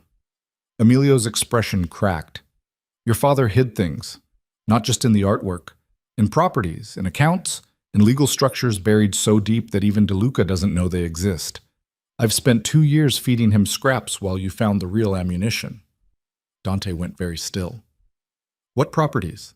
A warehouse in the industrial district, registered under a shell company that died with your father. Inside are the master ledgers, decades of financial crimes, names, dates, everything DeLuca's been desperately trying to find. Emilio pulled a key from his pocket, held it out. This opens the main vault. Take what's inside, make it public, and DeLuca's empire collapses overnight. Why are you telling me this now? Because DeLuca knows about the girl. Emilio's eyes found the lake house windows, seemed to look directly at Adriana. He knows she called him. He knows she's found most of the evidence, and he's planning to move against you within 24 hours. Adriana's blood turned to ice. Dante's hand closed around his weapon. You told him she called. I told him nothing. He has people inside your organization beyond me, people you trust, people who've been reporting to him since before you brought the girl here. Who? Emilio smiled sadly. If I tell you, they'll know I've betrayed DeLuca. They'll kill me before you get another chance. I'll kill you right now. Yes, you will. Emilio didn't flinch. But not before I give you this. He tossed the key. Dante caught it reflexively. The warehouse address is in your father's old desk, hidden in a false drawer, the one with the carved lion handles. Emilio's voice gentled. I raised you, Dante. I taught you how to survive in a world that wanted you dead. I made terrible choices to keep you alive long enough to make your own. And if you need to kill me for that, I understand. Silence stretched between them. Marati. Adriana couldn't breathe. She pressed her hand against the window, watching Dante's face on the monitor, trying to read the emotions warring beneath his controlled exterior. Dante raised his weapon. Emilio didn't move. Go, Dante said finally. Get out of here. If I see you again, I won't hesitate. I know. Emilio turned to leave, paused. For what it's worth, I'm sorry about Celia. I tried to stop it. I failed. That failure is something I'll carry until they put me in the ground. He walked away. Dante stood alone in the drive, weapon still raised, watching until Emilio disappeared beyond the gate. Then he turned and walked back toward the lake house with mechanical precision, like moving through a script he'd memorized years ago. He found Adriana in the restoration space. You called DeLuca, he said. Not a question. An accusation. Adriana stood from where she'd been pretending to work, faced him across the examination table covered in evidence. Yes. Why? Because you're planning to trade yourself for my safety, and I couldn't let you do that. So you decided to do what? Make your own deal? Negotiate with a man who's killed everyone stupid enough to trust him? Dante's control was cracking. She could see it in the tension of his shoulders, the white-knuckle grip on the weapon he still carried. What did you offer him? The evidence. In exchange for letting you live. Dante laughed. The sound was terrible, broken glass and razor wire. You offered to give him the one thing that could destroy him in exchange for my life. Did you think he'd actually honor that deal? I thought I was buying time. You accelerated his timeline, forced his hand, made yourself an active threat instead of a passive one. Dante moved around the table, each step deliberate. Do you understand what you've done? I was trying to save you. I don't need saving. His voice dropped to something cold and dangerous. I need you to trust that I know what I'm doing, that I've been planning this for 2 years, that I'm willing to make sacrifices you can't even imagine to ensure DeLuca doesn't survive to kill anyone else. Even if that sacrifice is yourself? Especially if it's me. Adriana's hands clenched into fists. That's not acceptable. It's not your decision. Like hell it isn't. You dragged me into this. You made me care about whether you live or die. You don't get to use my safety as an excuse for suicide and expect me to just accept it. They stood on opposite sides of the table, both breathing hard, both furious for different reasons. The evidence lay between them, photographs, documents, her father's careful handwriting documenting decades of crime. I'm going to the warehouse, Dante said finally. I'm getting the master ledgers, and then I'm ending this. Let me come with you. No. Dante. No. He turned toward the door. You stay here where it's safe, where Luca and Bianca can protect you if DeLuca moves faster than I expect. And when this is over, you leave like we agreed. What if you don't come back? Dante paused in the doorway. Then Serena has instructions to get you out of the country with enough money to start over somewhere DeLuca can't reach. That's not an answer. It's the only one you're getting. He left. Adriana stood alone in the restoration space, surrounded by evidence that had cost her father his life, staring at the empty doorway where Dante had disappeared. Serena appeared minutes later. He told you his plan, she said. Part of it. The part where he survives is the lie. Serena moved to the window overlooking the lake. The warehouse is a trap. Even if Emilio was telling the truth about the ledgers, DeLuca will have people there waiting. Dante knows this. He's going anyway because dying while destroying DeLuca is acceptable to him. Living without destroying DeLuca isn't. So we stop him. How? He's already gone. Took Luca and Nico with him. Left minimal security here because he thinks the real threat is at the warehouse. Serena's reflection in the glass looked tired. We're witnessing a man committing elaborate suicide and calling it justice. Adriana's phone buzzed. She pulled it out with shaking hands. Unknown number. She answered anyway. Miss Bellamy. DeLuca's voice smooth as poison. I understand Dante's heading to the warehouse. How unfortunate for him. How do you? I told you, I have people inside his organization. People who report every movement, every decision, every desperate plan. DeLuca sighed. The warehouse is empty, of course. Has been for years. Your father's evidence was destroyed long ago, but Dante doesn't know that. He'll walk in expecting salvation and find only the men I've positioned to ensure he doesn't walk out. Adriana's vision tunneled. You're lying. I'm being honest for the first time in this entire affair. The evidence your father hid in the artwork? Meaningful but incomplete. The master ledgers Emilio mentioned? Fiction. The only real threat to my organization is you, Miss Bellamy, because you're the one person Dante cares about enough to trade everything for. I won't help you. You already have. By calling me. By giving me confirmation that the evidence exists and forcing me to move faster than I'd planned. DeLuca's voice hardened. I'm sending a car to collect you. It will arrive in 30 minutes. You'll get in it voluntarily, or I'll have my people inside the lake house ensure you get in it involuntarily. Your choice. There are people here, guards. They won't let you take me. My dear, some of those guards work for me. They've been working for me since before Dante brought you to the villa. How do you think I knew exactly when to attack? How do you think I've stayed ahead of every move he's made? The line went dead. Adriana lowered the phone slowly, looked at Serena, who'd gone very pale. He has people inside, Adriana whispered. I know. I've known for weeks but couldn't prove it. Serena moved away from the window. We need to leave. Now. Before whoever he's bought decides to speed up his timeline. What about Dante? Dante's walking into a trap. We can't save him by getting captured ourselves. So we just abandon him? We survive. Then we figure out how to help him from a position that isn't actively compromised. Adriana looked at the evidence covering the examination table. Her father's work. Weeks of careful documentation. The truth about Celia's death, about the Valieri and DeLuca organizations, about decades of corruption. She couldn't let it fall into DeLuca's hands. She started gathering the photographs, the documents, everything that mattered. What are you doing? Serena asked. Taking it with us. There's too much. We can't carry. Then we photograph it, upload it, make copies that can't be destroyed even if we are. Adriana was already pulling out her phone, snapping pictures of the most damning evidence. Help me or get out of my way. Serena hesitated for exactly 2 seconds. Then she pulled out her own phone and started photographing. They worked frantically, racing against a deadline neither of them knew. Photograph after photograph, document after document. Adriana's hands shook so badly, some of the images came out blurred. She didn't care. She kept shooting, kept documenting, kept preserving what her father had died to protect. A crash echoed from downstairs. Both women froze. Stay here, Serena whispered, pulling a gun from somewhere Adriana hadn't noticed. Like hell. They moved to the doorway together. The lake house had gone eerily quiet. No footsteps from the guards who should have been patrolling, no voices from Bianca who'd been in the kitchen. Nothing. Serena's grip on her weapon tightened. We need to leave through the back. There's a boat. A voice interrupted from the hallway.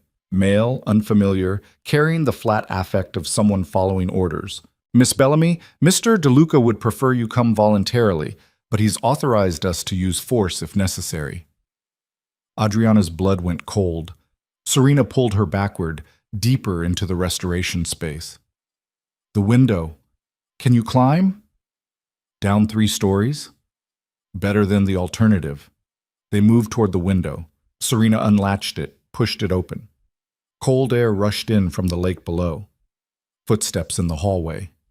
Multiple sets. Getting closer. Serena climbed onto the windowsill, looked down, cursed quietly. There's a ledge, maybe 18 inches wide. We can edge along it to the corner, then. The door burst open. 3 men entered, all armed, all wearing the kind of tactical gear that suggested military training. The lead one smiled when he saw them. Ladies, step away from the window. Serena raised her weapon. I don't think so.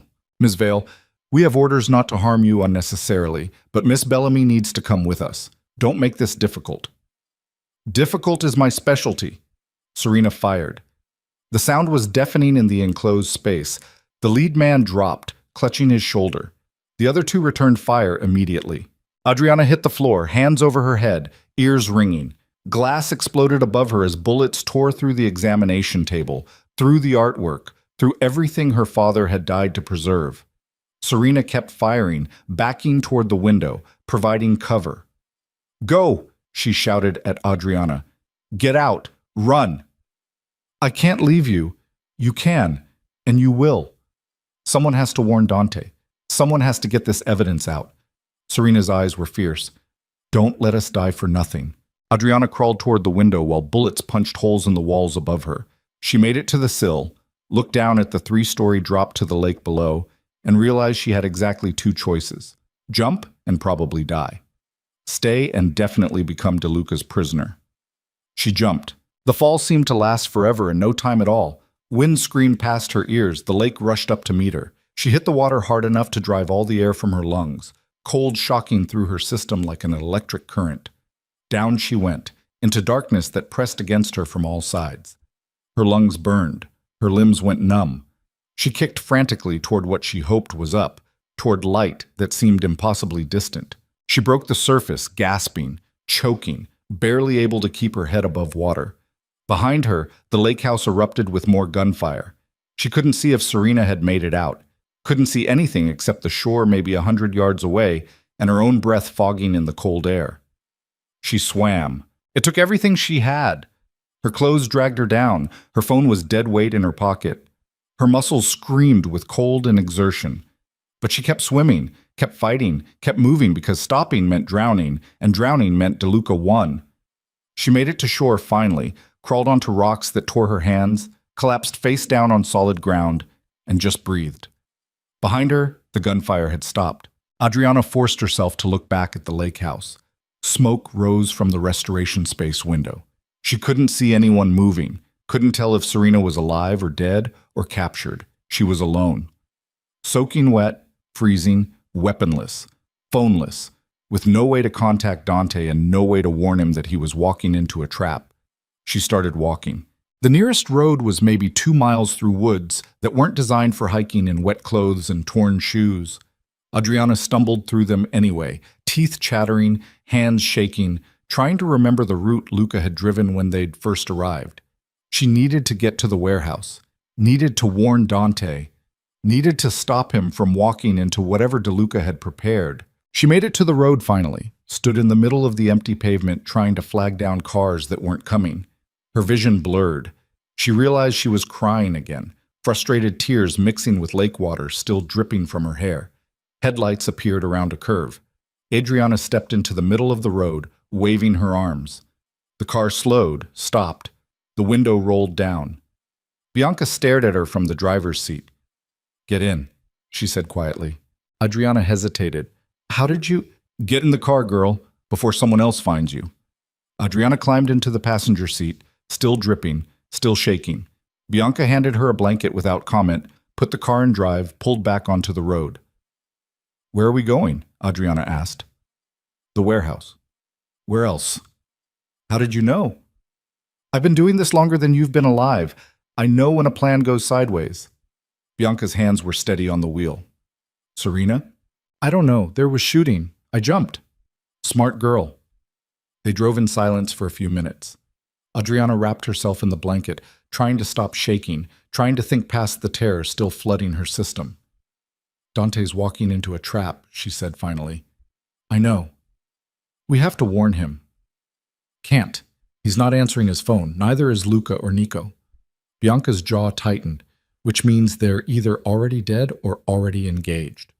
"So what do we do?" "We go in anyway. We find them. And we do what desperate people always do when plans fall apart. What's that? We improvise. The warehouse district rose around them like a monument to industrial decay.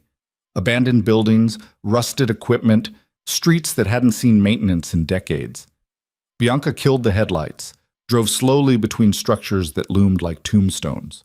There, she said, pointing. The warehouse Emilio had mentioned sat at the end of a dead-end street. Large, nondescript, windows dark. 3 cars parked outside. 2 that Adriana recognized from the lake house, 1 she didn't. Bianca parked a block away, killed the engine.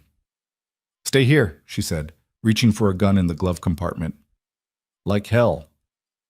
You're unarmed, untrained, and still soaking wet. You'll be a liability. I'm the only person who knows what the evidence looks like. I'm the only one who can verify whether what's in there is real or a trap. Adriana's voice came out harder than she intended. I'm going in. Bianca studied her for a long moment. Then she reached under her seat, pulled out a second weapon, held it out. Safety's here. Point and shoot. Don't think, don't hesitate, don't try to be clever. Her eyes were fierce. And if Dante's already dead, you run. You don't try to avenge him. You don't try to be a hero. You survive. Understood? Adriana took the gun with hands that wouldn't stop shaking. Understood. They approached the warehouse from different angles, Bianca circling to a side entrance, Adriana heading for the loading dock. The door was unlocked. That should have been the first warning. Adriana pushed it open anyway. Inside the warehouse was mostly empty, broken pallets, scattered debris, dust thick enough to choke on. And in the center, under a single working light, stood Dante. He wasn't alone. Luca was on his knees beside him, hands bound, blood running down his face from a cut above his eye. Nico was unconscious or dead. Adriana couldn't tell from the distance, sprawled on the concrete, and standing behind them, gun pressed against the back of Dante's head, was Emilio.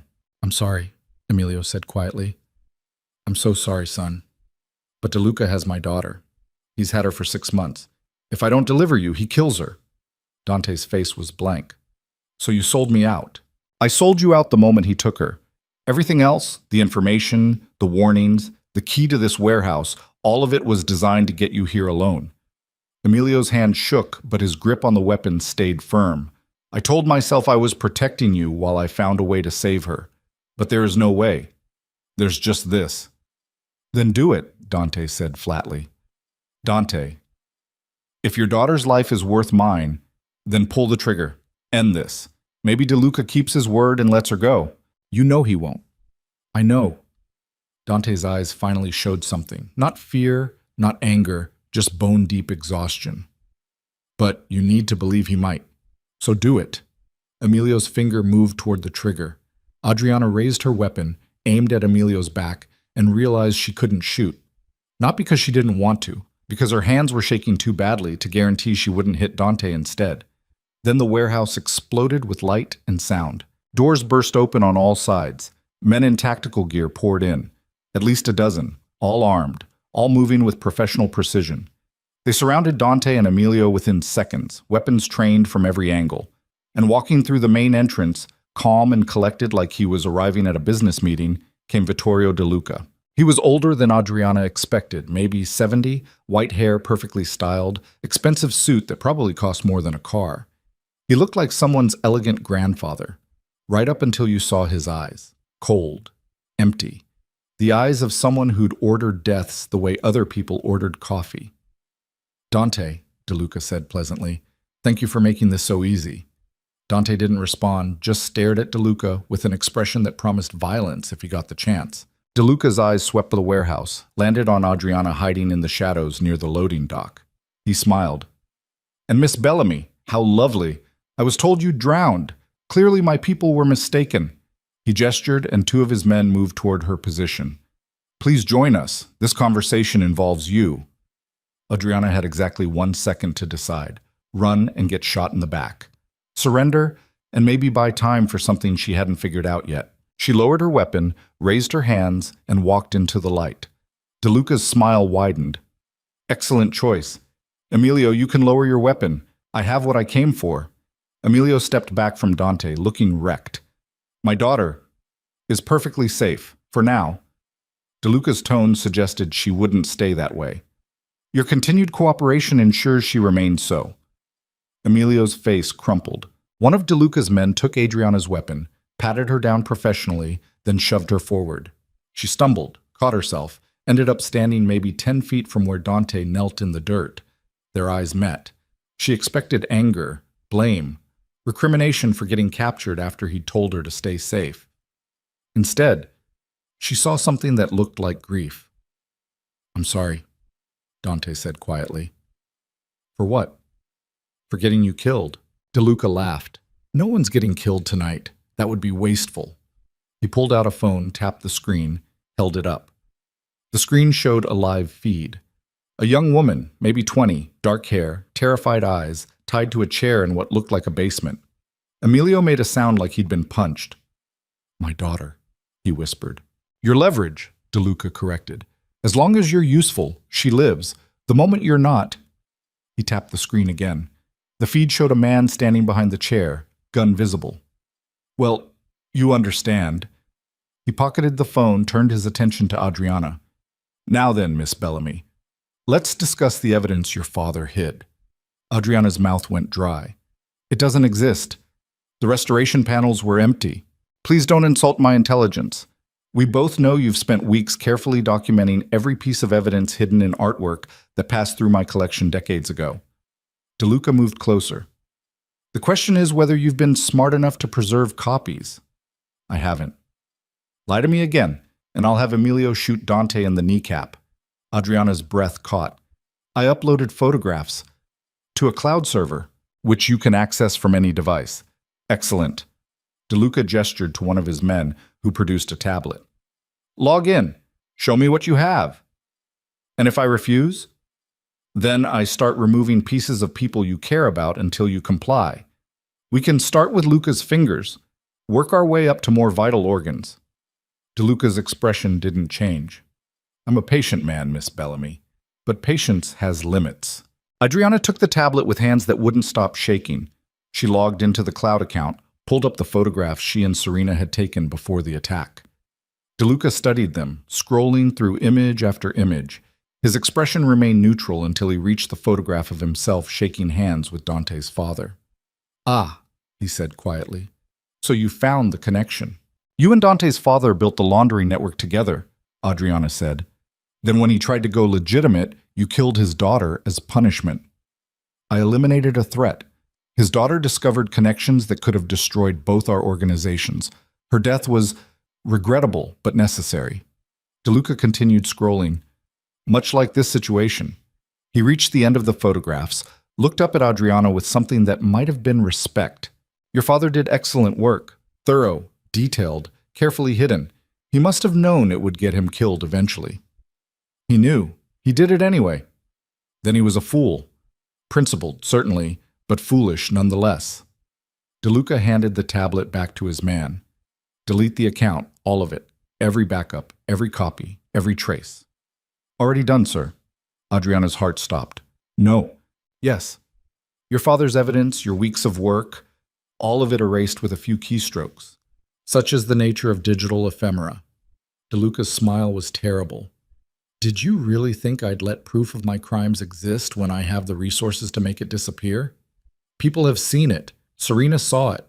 Others—" "Serena Vale is currently in police custody being charged with terrorism after the attack on my business holdings earlier today. She'll spend the next decade fighting legal battles that will bankrupt her before she ever gets the chance to testify about anything." DeLuca's tone stayed pleasant. "I've been doing this for 40 years, Miss Bellamy. I don't leave loose ends." Adriana looked at Dante, saw the moment he understood that they'd lost, that all the evidence, all the work, all the careful documentation had been for nothing. DeLuca had won. "So what now?" Dante asked. His voice was hollow. "You've destroyed the evidence. You have us captured. What's the endgame?" "The endgame is simple." DeLuca pulled out a gun, small, elegant, probably worth more than Adriana's apartment. "You've been a thorn in my side for 2 years, buying up my collection, threatening my business, refusing to accept that your sister's death was simply the cost of doing business in our world. It ends tonight." He raised the weapon, pointed it at Adriana. "Wait," Dante said. "Kill me. Leave her alone. She's not part of this." Oh, but she is. She's the weakness that finally made you vulnerable, the thing you care about enough to trade everything for. DeLuca's finger moved toward the trigger. Her death will hurt you worse than your own, and you'll have to live with that failure for however long I decide to let you survive. Dante lunged forward. 3 of DeLuca's men grabbed him, slammed him back down to his knees. He fought like a wild animal, all control gone, just desperate violence trying to reach Adriana before the bullet did. Please, he gasped. Please don't. I'll give you anything. Money, property, my entire organization. Just don't. There's nothing you have that I want except your suffering, DeLuca said calmly. He pulled the trigger. The sound was smaller than Adriana expected. The impact felt like being hit with a hammer. She stumbled backward, hand going to her stomach where heat was spreading, where something wet was soaking through her shirt. She looked down. Blood. A lot of it. Her legs gave out. She hit the concrete hard, the impact jarring through her whole body. The warehouse ceiling swam above her, lights blurring together. Dante was screaming. The sound was terrible, inhuman, full of rage and grief, and something that sounded like his sanity finally shattering. Adriana tried to breathe and couldn't quite manage it. Her lungs felt wrong. Everything felt wrong. Darkness crept in at the edges of her vision. The last thing she saw before it took her completely was Dante's face, close to hers somehow, his hands pressed against the wound in her stomach while blood seeped between his fingers. "Stay with me," he was saying. "Stay with me, please. You promised. You promised you'd—" But Adriana couldn't hear the rest because the darkness had finally reached the center and she was falling into it, falling away from the pain and the warehouse and the man whose broken voice was calling her back from somewhere she couldn't return from, and the last coherent thought she had before the world went completely black was, "At least DeLuca didn't get to see me break." Then nothing. Part 4. Adriana woke to agony. Not the clean pain of a fresh wound, but something deeper, grinding through her core like broken glass, working through muscle and bone. She tried to breathe and her lungs screamed, tried to move and her body refused, tried to scream and nothing came out except a wet, rattling gasp. Voices swam through the darkness, urgent, panicked. "Losing too much blood. Can't stop the bleeding. The bullet nicked something. Get her to a hospital or she dies. DeLuca's men will be watching every hospital in the city. Then she dies here." That last voice cut through the fog. Dante's voice. Flat, empty, like he'd already accepted her death and was just waiting for it to finish happening. Adriana forced her eyes open. She was in the back of a moving vehicle. SUV, maybe. The ceiling swam above her, lights from passing street lamps strobing across her vision. Someone had stripped off her wet shirt, wrapped her torso in what looked like torn fabric already soaked through with blood. Bianca knelt beside her, hands pressed against the wound, face grim. "She's awake," Bianca said. Dante's face appeared above her. He looked wrecked. Blood on his hands, his shirt, his face. Adriana couldn't tell how much of it was hers. "Stay still," he said. His voice was rough, barely controlled. "We're getting you help." Adriana tried to speak. Her mouth felt full of copper. "DeLuca is dead. I killed him. Don't talk. Emilio, also dead. Everyone's dead except us, and we're working on that." Dante's hand found hers, squeezed hard enough to hurt. "Just stay with me, please. You promised you'd survive this." Adriana didn't remember promising that. Didn't remember much except the warehouse and the gun, and the moment DeLuca's bullet had punched through her stomach. She tried to squeeze Dante's hand back, but her fingers wouldn't cooperate. "How bad?" she managed. Bianca and Dante exchanged a look. "Bad," Bianca said finally. "The bullet went through, but it did damage on the way. You need surgery, real surgery, not the field medicine we can provide." "Can't go to a hospital," Dante said. "DeLuca had people everywhere. They'll finish what he started. Then call your doctor, the one who patched up Nico after the villa attack. He's 3 hours away." "She doesn't have 3 hours." The vehicle swerved. Adriana's vision grayed out from the pain of being jostled. When it cleared again, Luca was leaning over the seat from the front, his face still bloody from whatever had happened at the warehouse. "There's a clinic," he said. "Back alley operation. Asks no questions. Guy used to patch up my uncle's crew." "How far?" Dante asked. 20 minutes. She doesn't have 20 minutes.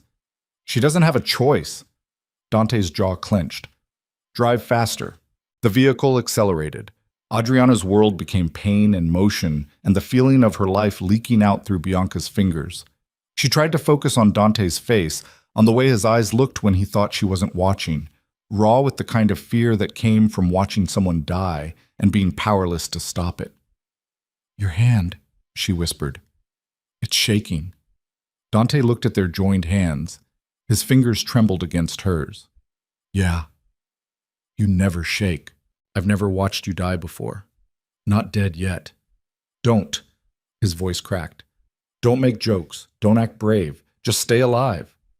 Adriana wanted to tell him she'd try, wanted to promise she'd fight, but the darkness was creeping back in, pulling her down into a place where Dante's voice couldn't follow. She let it take her. The clinic was exactly what Luca had promised. A back alley operation in a part of the city where police didn't patrol and gunshot wounds were treated with the same casual efficiency as sprained ankles. The doctor was maybe 60, gray-bearded, wearing clothes that had seen better decades. He took one look at Adriana and shook his head. "She needs a hospital." "She can't go to a hospital," Dante said. He'd carried Adriana from the SUV himself, was still holding her even though Bianca had tried to take over. "Fix her." "I'm not equipped for abdominal surgery. She's bleeding internally, probably has organ damage, needs blood transfusions I can't provide." Dante pulled out a gun with his free hand and pressed it against the doctor's forehead. "Fix her." The doctor went very still. "Threatening me won't change her injuries." "No. But killing you will make me feel better about watching her die." Dante's voice was flat, mechanical. "So you have two choices. Try to save her and maybe fail, or refuse to try and definitely die. Pick one." The doctor looked at Adriana, unconscious in Dante's arms, blood soaking through the makeshift bandages. Then he looked at Dante's face and saw whatever madness was living there. "Get her on the table," he said quietly. They moved her to an examination room that smelled like disinfectant and old blood. The doctor worked quickly, cutting away the bandages, assessing the damage with practiced efficiency. "Bullet went through clean but tore up her intestines on the way. She's got maybe 2 hours before sepsis sets in." He looked at Dante.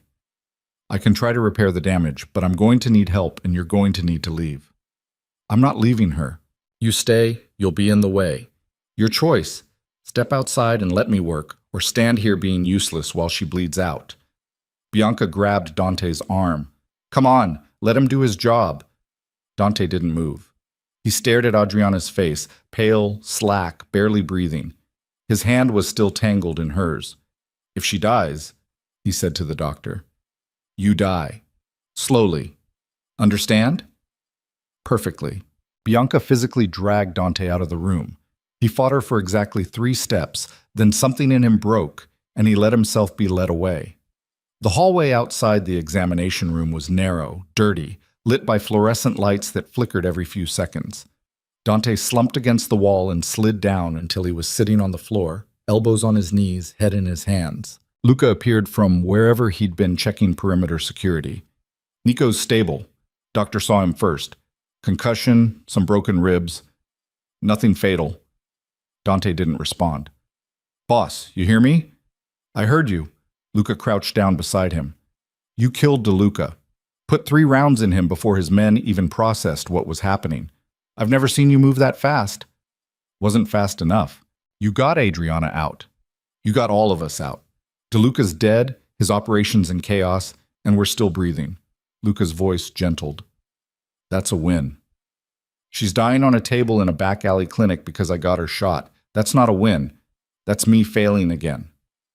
"DeLuca shot her, not you. I brought her into this. I used her father's death as leverage. I made her a target."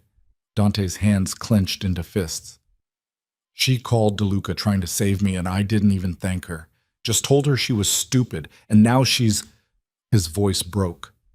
Luca sat down beside him, shoulder to shoulder against the dirty wall. "She's stubborn. She'll survive out of spite if nothing else." She jumped out of a 3rd-story window, swam to shore, walked miles through the woods to try to warn me. Dante's voice was hollow. "And I couldn't even keep her safe for one night. You killed the man who shot her. That's something. It's not enough." They sat in silence. listening to muffled sounds from the examination room, medical instruments clinking, the doctor's voice giving terse instructions to whoever was helping him. Other sounds Dante couldn't identify and didn't want to think about. Bianca appeared with coffee. Neither of them would drink. She set the cups down, leaned against the opposite wall. "What happened at the warehouse?" she asked. "After Adriana was shot." Dante's jaw tightened. DeLuca thought he'd won. Started monologuing about how he'd destroyed all the evidence, how Serena was in custody, how there was nothing left to stop him. His hands were shaking again. He was still talking when I got my hands free. Killed 2 of his men before they realized I'd moved. Got DeLuca before he could run. And Emilio? Put a bullet in his own mouth. Said he couldn't live knowing his daughter was going to die anyway. Dante's voice went flat. I killed the rest of DeLuca's men. All of them. Didn't stop until Luca pulled me off the last one. Luca's expression confirmed this. Boss went full berserker. I've never seen anything like it. They shot her. Dante said it like that explained everything. Maybe it did. Bianca studied him for a long moment. You're in love with her. Doesn't matter. It matters to her. She jumped out of a window for you. Took a bullet trying to stop DeLuca from... I know what she did. Dante's voice rose. I know exactly what she sacrificed, and I can't do a damn thing about it except sit here and wait to find out if she survives. The examination room door opened. They all stood immediately. The doctor stepped out, covered in blood, exhaustion written across his face. She's alive. Barely. I repaired what I could, but she's lost a lot of blood. Next 48 hours are critical. If infection sets in, she won't make it. Can we move her? Dante asked. Not for at least 3 days. Maybe longer depending on how she responds to treatment. The doctor pulled off his gloves. She needs rest, antibiotics, constant monitoring, and she needs to want to survive. Sometimes that's the difference. Can I see her? 5 minutes. Then she needs to sleep, and you need to let her. Dante moved past him into the examination room before anyone could object. Adriana lay on the table, connected to machines Dante didn't recognize, her skin gray against white sheets.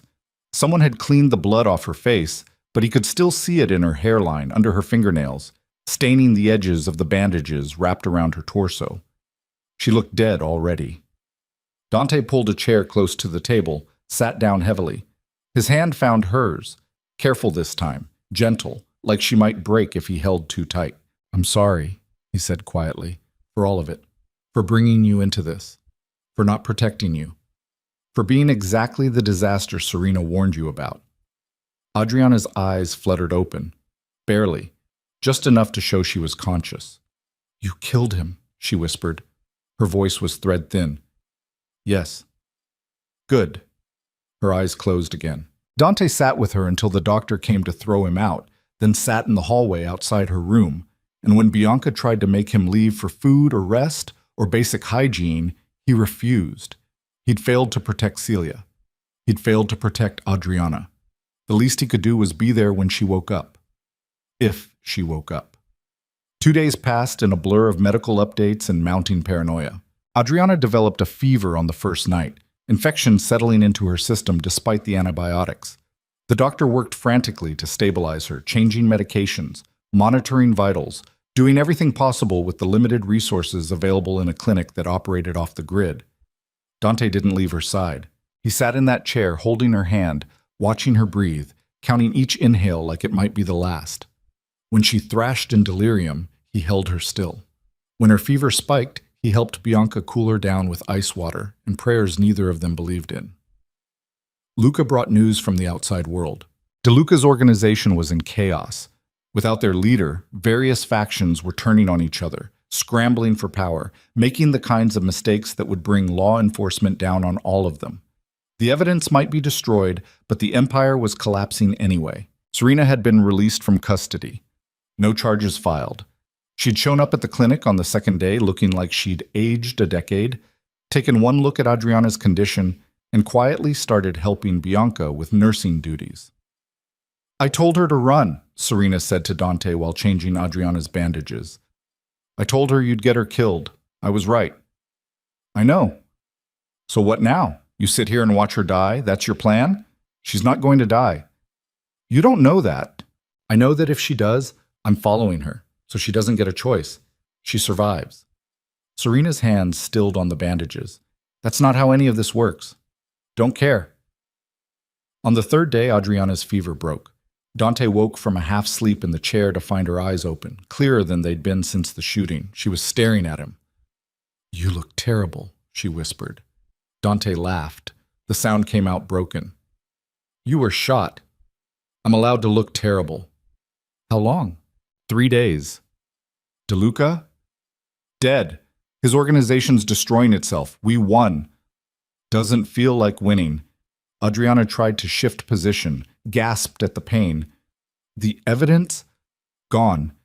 DeLuca deleted everything before I killed him. Dante's hand tightened on hers. But it doesn't matter. He's dead. That's what matters. Adriana's eyes searched his face. You wanted to expose them, destroy the whole network, not just kill one man. I wanted you to survive. Everything else is secondary. That's not what you said 3 days ago. 3 days ago, you hadn't been shot. Dante leaned forward, elbows on his knees, still holding her hand. I've spent 2 years planning revenge, building cases, collecting evidence, and in 30 seconds, watching you bleed out on warehouse concrete, I realized none of it mattered. Not the justice, not the exposure, not the revenge I'd promised myself. The only thing that mattered was keeping you alive. Adriana was quiet for a long moment. Your sister would tell me I'm an idiot for falling in love with someone in the middle of a war. Dante's voice went rough. She'd also tell me to stop trying to die for dead people and start trying to live for the ones still breathing. You're in love with me. Yes. That's stupid. I know. I'm a disaster. I called your enemy. I got myself shot. I destroyed weeks of evidence by being reckless. You jumped out of a window trying to warn me. You took a bullet meant to break me. You survived 3 days of infection and fever when the doctor said you'd be dead in 48 hours. Dante's eyes were fierce. You're the bravest person I've ever met, and if that's a disaster, I'll take it over whatever cold, controlled thing I was before you knelt in broken glass and made me remember what it felt like to be human. Adriana's eyes filled with tears. I don't know how to do this. Do what? Love someone who's still learning how not to destroy everything he touches. Neither do I. Dante brought her hand to his lips, kissed her knuckles gently. But I'm willing to figure it out if you are. Even if it's messy? Especially if it's messy. Adriana smiled. It was small, pained, but real. Okay. Okay? Okay, I'll stay. I'll try. She winced. I'll stop talking because breathing hurts. Rest. Dante settled back in his chair, still holding her hand. I'll be here when you wake up. You've been here the whole time, haven't you? Yes. That's unhealthy. Probably. Dante, sleep, Adriana. We'll fight about my emotional dysfunction later. She closed her eyes, still smiling, and drifted back into sleep that looked more natural than the fever dreams she'd been trapped in. Dante sat watching her breathe, counting inhales, and let himself believe for the first time in 2 years that maybe survival was possible. Maybe revenge wasn't the only option. Maybe learning to live with the scars was better than dying from the wounds. Maybe Adriana was right, and they were both disasters. But at least they were disasters together. A week after the shooting, Adriana was strong enough to sit up without passing out. 2 weeks, she could walk short distances with Bianca's help. 3 weeks, the doctor declared her stable enough to leave the clinic if she took it easy. Dante brought her to a house she didn't recognize. Smaller than the villa, quieter than the lake house, tucked into hills that overlooked the city from a safe distance. The restoration panels from the villa had been moved here along with enough security equipment to protect a small country. Where are we? Adriana asked as Dante helped her from the car. Somewhere DeLuca never knew about, somewhere his organization can't find. He steadied her when she swayed. Somewhere safe. The house was beautiful in an understated way. Stone walls, large windows, furniture that looked comfortable instead of expensive. Adriana could see the lake in the distance, could smell cypress trees on the wind. How long have you owned this? She asked. I don't. It belonged to Celia. She bought it with her first paycheck, said she wanted a place that was hers and not part of the family empire. Dante's voice was quiet. I couldn't sell it after she died. Couldn't even visit it. Just kept paying for the upkeep and pretending it didn't exist. Why bring me here now? Because you need a place to heal that isn't connected to violence or revenge or any of the things that got you shot. He looked at her. And because I think Celia would have liked you. Adriana felt tears prick her eyes. You don't know that. I do. She had a thing about people who did the right thing even when it cost them. Dante opened the front door. Come on. Bianca's already moved your things into the guest room. Guest room? Unless you'd prefer to share mine, but I figured you'd want space while you're recovering.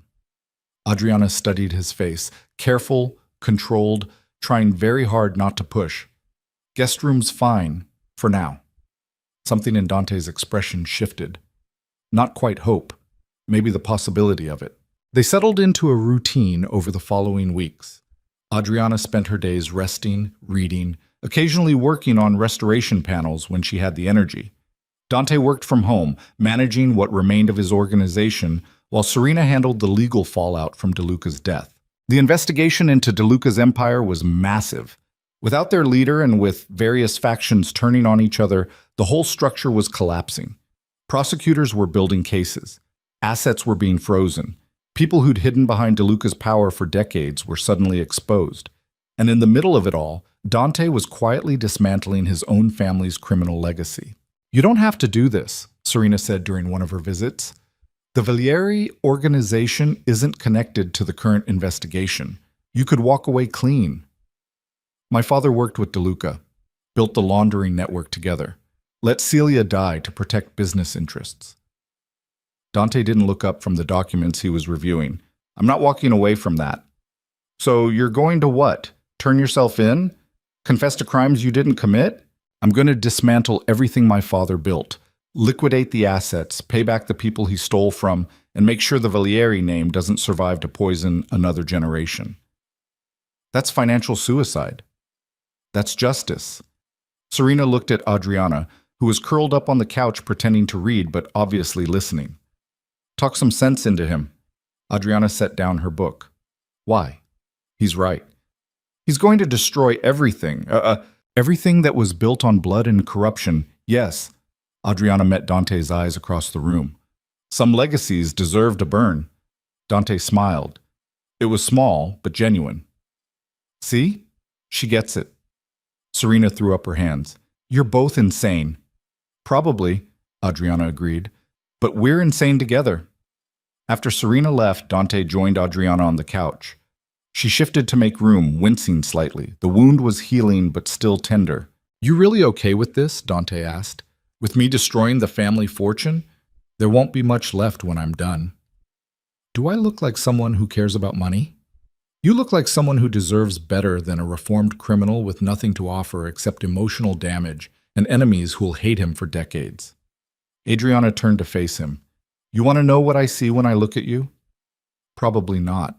I see someone who knelt in broken glass beside me when everyone else just watched. Someone who killed the man who murdered his sister and my father.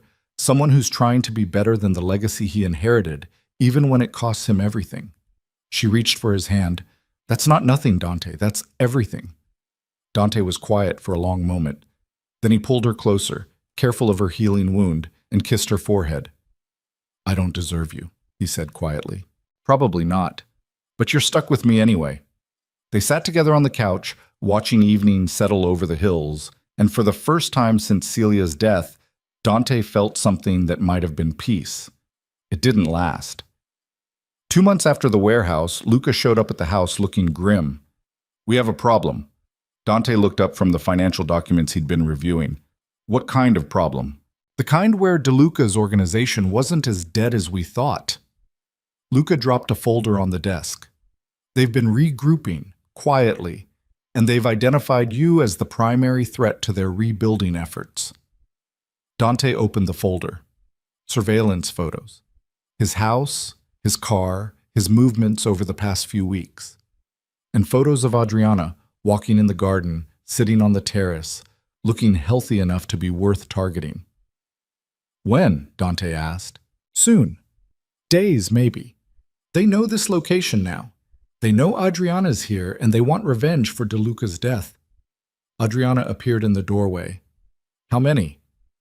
Unknown, but enough to make this a problem. Luca looked between them. We need to move. Tonight. Get somewhere they can't find you until we can eliminate the threat. No, Dante said. Boss, no more running, no more hiding, no more letting them dictate the terms. Dante stood, moving to the window. They want revenge? Fine. Let them come. We end this permanently. That's suicide, Luca said flatly. That's finishing what we started. Dante turned back to face them. DeLuca's organization survives because we left pieces of it intact. Because we killed the head but didn't burn out the rot underneath. That ends now. Adriana moved into the room despite Bianca's attempt to stop her. What are you planning? I'm planning to give them exactly what they want. Me. In a location of my choosing. With terms that favor us instead of them. That's insane. That's the only option that doesn't involve spending the rest of our lives looking over our shoulders. So what? You set yourself up as bait? Again? Because that worked so well last time? Last time I wasn't prepared. This time I will be. Dante's eyes were hard. And this time, when they come for me, they won't leave alive. Adriana stared at him, seeing the violence barely contained beneath his surface. Seeing the man who'd killed DeLuca with his bare hands, who'd gone berserker on a warehouse full of armed men, who'd spent 2 years planning revenge. You're not doing this alone, she said. You're not healed enough to... I didn't say I'd fight. I said you're not doing this alone. Adriana moved closer. You want to end this? Fine. End it. But I'm there, even if I'm just watching, even if I can't help. You don't get to sacrifice yourself and call it protection. Dante's jaw tightened. Adriana, no. You told me I was brave. You told me I made you remember what it felt like to be human. You don't get to turn around and lock me away like I'm something fragile that needs protecting. Her eyes were fierce. We do this together, or we don't do it at all. Silence stretched between them. Luca cleared his throat. For what it's worth, she's right. You go in alone, you're just giving them what they want. You go in with backup, with strategy, with people who'll watch your back. That's how you survive. Dante looked at Adriana for a long moment. Then he nodded slowly. Okay, together. He turned to Luca. How much time do we have? 3 days. Maybe 4 if we're lucky. Then we have 3 days to prepare. Get Nico, Serena, everyone still loyal to us. Find the old weapons cache from the villa, and someone get me blueprints for Palazzo Vescari. Adriana's breath caught. The gala venue? Where we met? Where it all started. Seems fitting it ends there too. Dante's smile was cold. DeLuca held a fundraiser there the night Celia died. His organization's been using it for events ever since. They're hosting something in 4 days, charity auction, political donors, the usual suspects. You're going to attack them at their own event? I'm going to walk through the front door and dare them to do something about it. Dante's expression was hard. They want a war? I'll give them one. But it happens on my terms, in a place that means something, with everyone watching. That's insane, Serena said, appearing behind Luca. Security will be everywhere. Police, private contractors, DeLuca's remaining people. Good. Let them all be there. Let them all witness what happens when you come after mine. Dante's eyes found Adriana's. No more hiding, no more running. We walk in together, we burn it all down, and we walk out the other side, or we don't walk out at all. Adriana should have argued, should have demanded a safer plan, a smarter strategy, anything except walking into a building full of enemies and hoping they survived. Instead, she said, "What do you need me to do?" Dante smiled. It was terrible and beautiful at once. "I need you to get dressed. We're going to a gala." The next 3 days passed in a blur of preparation that felt more like planning a military operation than attending a social event. Dante pulled weapons from caches Adriana hadn't known existed. Luca recruited people, not many, just a handful of individuals loyal enough to walk into certain death for a man who'd once saved their lives. Serena worked legal angles, preparing evidence dumps that would go live if they didn't walk out. Insurance, she called it, making sure DeLuca's organization went down even if they did. And Adriana healed as fast as her body allowed, pushing herself through physical therapy that made her want to scream, building back the strength she'd need to survive whatever was coming. On the 4th day, she stood in front of a mirror wearing a dress Dante had commissioned. Black silk, elegant, with enough structure to hide the gun she'd be carrying beneath it. Her hair was pinned up, makeup carefully applied to hide how pale she still was from recovery. She looked like she belonged in ballrooms and charity galas. She felt like she was dressing for war. Dante appeared behind her in the mirror. He wore black too. Tailored suit, no tie, the kind of understated elegance that made him look like old money and quiet power. But Adriana could see the weapons concealed under his jacket, could see the violence in his eyes barely hidden beneath the polish. "You sure about this?" he asked quietly. Adriana met his eyes in the mirror. "Are you?" "No, but I'm doing it anyway." "Then so am I." He moved closer, his hands settling on her shoulders.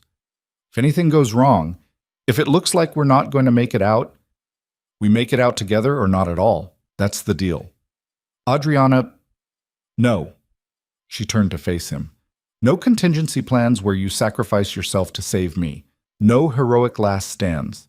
We walk in together. We survive together. We burn this whole thing down together." Dante studied her face for a long moment. Then he leaned down and kissed her, slow, careful, like he was memorizing the taste of her in case it was the last time. When he pulled back, his eyes were fierce. "Together," he said. "Together." They met the others in the driveway. Luca, Nico, Serena, Bianca, everyone who'd survived this far, everyone willing to risk dying to finish it. 4 cars, carefully chosen routes, backup plans layered on backup plans. And at the center of it all, Dante and Adriana, walking into the same ballroom where they'd met months ago, preparing to end what had started with broken glass and a moment of mercy. The drive to Palazzo Viscari felt surreal. Adriana watched the city pass outside the window, familiar streets, familiar lights, the ordinary world going about its business while she rode toward violence dressed in silk and carrying a weapon. "You remember what I told you?" Dante asked quietly. "Stay close to you. Don't engage unless necessary. Get to the extraction point if things go sideways. And trust that you know what you're doing even when it looks like you don't." Dante's hand found hers. "Thank you." "For what?" "For not being smart enough to walk away when you had the chance." Adriana squeezed his hand. "Right back at you." Palazzo Viscari appeared ahead, lit up like a monument, luxury cars lined up along the drive, guests in expensive clothes streaming through the entrance. Just like the night Adriana had first come here representing Giovanni, terrified and out of place. Now she was returning with a man who'd killed his way through De Luca's organization and was planning to finish the job in public. They exited the car at the main entrance. Luca and Nico peeled off toward side entrances. Serena headed for the security office, where she'd override camera systems on Dante's signal. Bianca disappeared into the crowd, positioning herself near exits. And Dante and Adriana walked through the front doors like they owned the place. The ballroom was exactly as Adriana remembered. Crystal chandeliers, marble floors, wealthy people drinking expensive champagne and pretending to care about whatever cause justified their tax write-offs tonight. Music played from somewhere. Servers circulated with trays. Everything looked civilized. It wouldn't stay that way. Dante's hand settled on the small of Adriana's back as they moved through the crowd. Eyes followed them, some curious, some hostile, some calculating. Word had spread about De Luca's death, about Dante's role in it, about the violence that had consumed the organization's leadership. People whispered as they passed. Dante ignored them all. He led Adriana to the center of the ballroom, the same spot where she'd knelt in broken glass helping an injured waitress while everyone else watched. The same spot where Dante had knelt beside her, and something had changed between them. Now they stood there together, surrounded by enemies pretending to be civilized, and waited. They didn't have to wait long. A man approached from the crowd, 50s, expensive suit, the kind of face that suggested power earned through violence. He stopped a few feet away, studied them both. "Dante Valieri," he said. "You have a lot of nerve showing up here." "Marco Tesoro." Dante's voice was flat.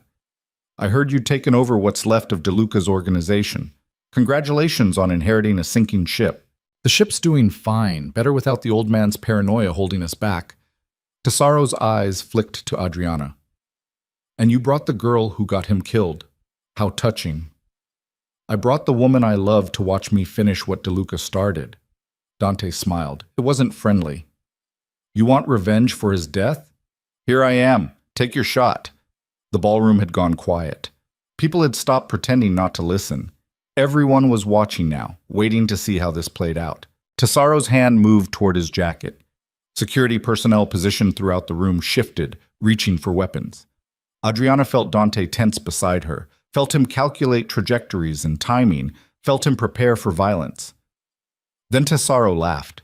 You think I'm stupid enough to start a war in the middle of a charity gala? With witnesses, cameras, police outside? He shook his head. DeLuca made that mistake. Thought violence in public places sent messages. All it did was draw attention. So what's your plan? Dante asked. Wait until we leave? Ambush us in the parking lot? That's not much smarter. My plan is to let you self-destruct.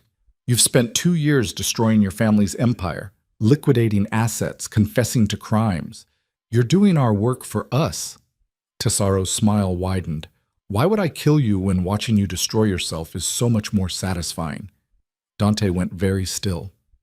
Adriana felt his hand tighten on her back, not protectively, but like he was anchoring himself against something. You're lying, Dante said quietly. Am I? Look around, Valieri. Your organization's gone. Your money's gone. Your reputation's ruined. You killed DeLuca, and it changed nothing except making you a target for law enforcement and our people. Tesaro leaned in closer. You're already dead. You just haven't figured it out yet. For a terrible moment, Adriana thought Dante would break, would pull his weapon and start shooting, would let rage override strategy, would prove Tesaro right about self-destruction. Instead, Dante smiled. It was cold, calculating, and absolutely terrifying. You're right, he said. I destroyed my family's empire, confessed to crimes, made myself a target. Want to know why? Enlighten me. Because while you were all fighting over DeLuca's scraps, I was building something else. Something clean. Something legitimate. Something none of you can touch because it doesn't exist in your world. Dante's voice dropped. I burned down the old empire so I could build a new one. And unlike my father's legacy, this one doesn't need violence to survive. Tesaro's smile faltered. You want to know the real reason I came here tonight? Dante continued.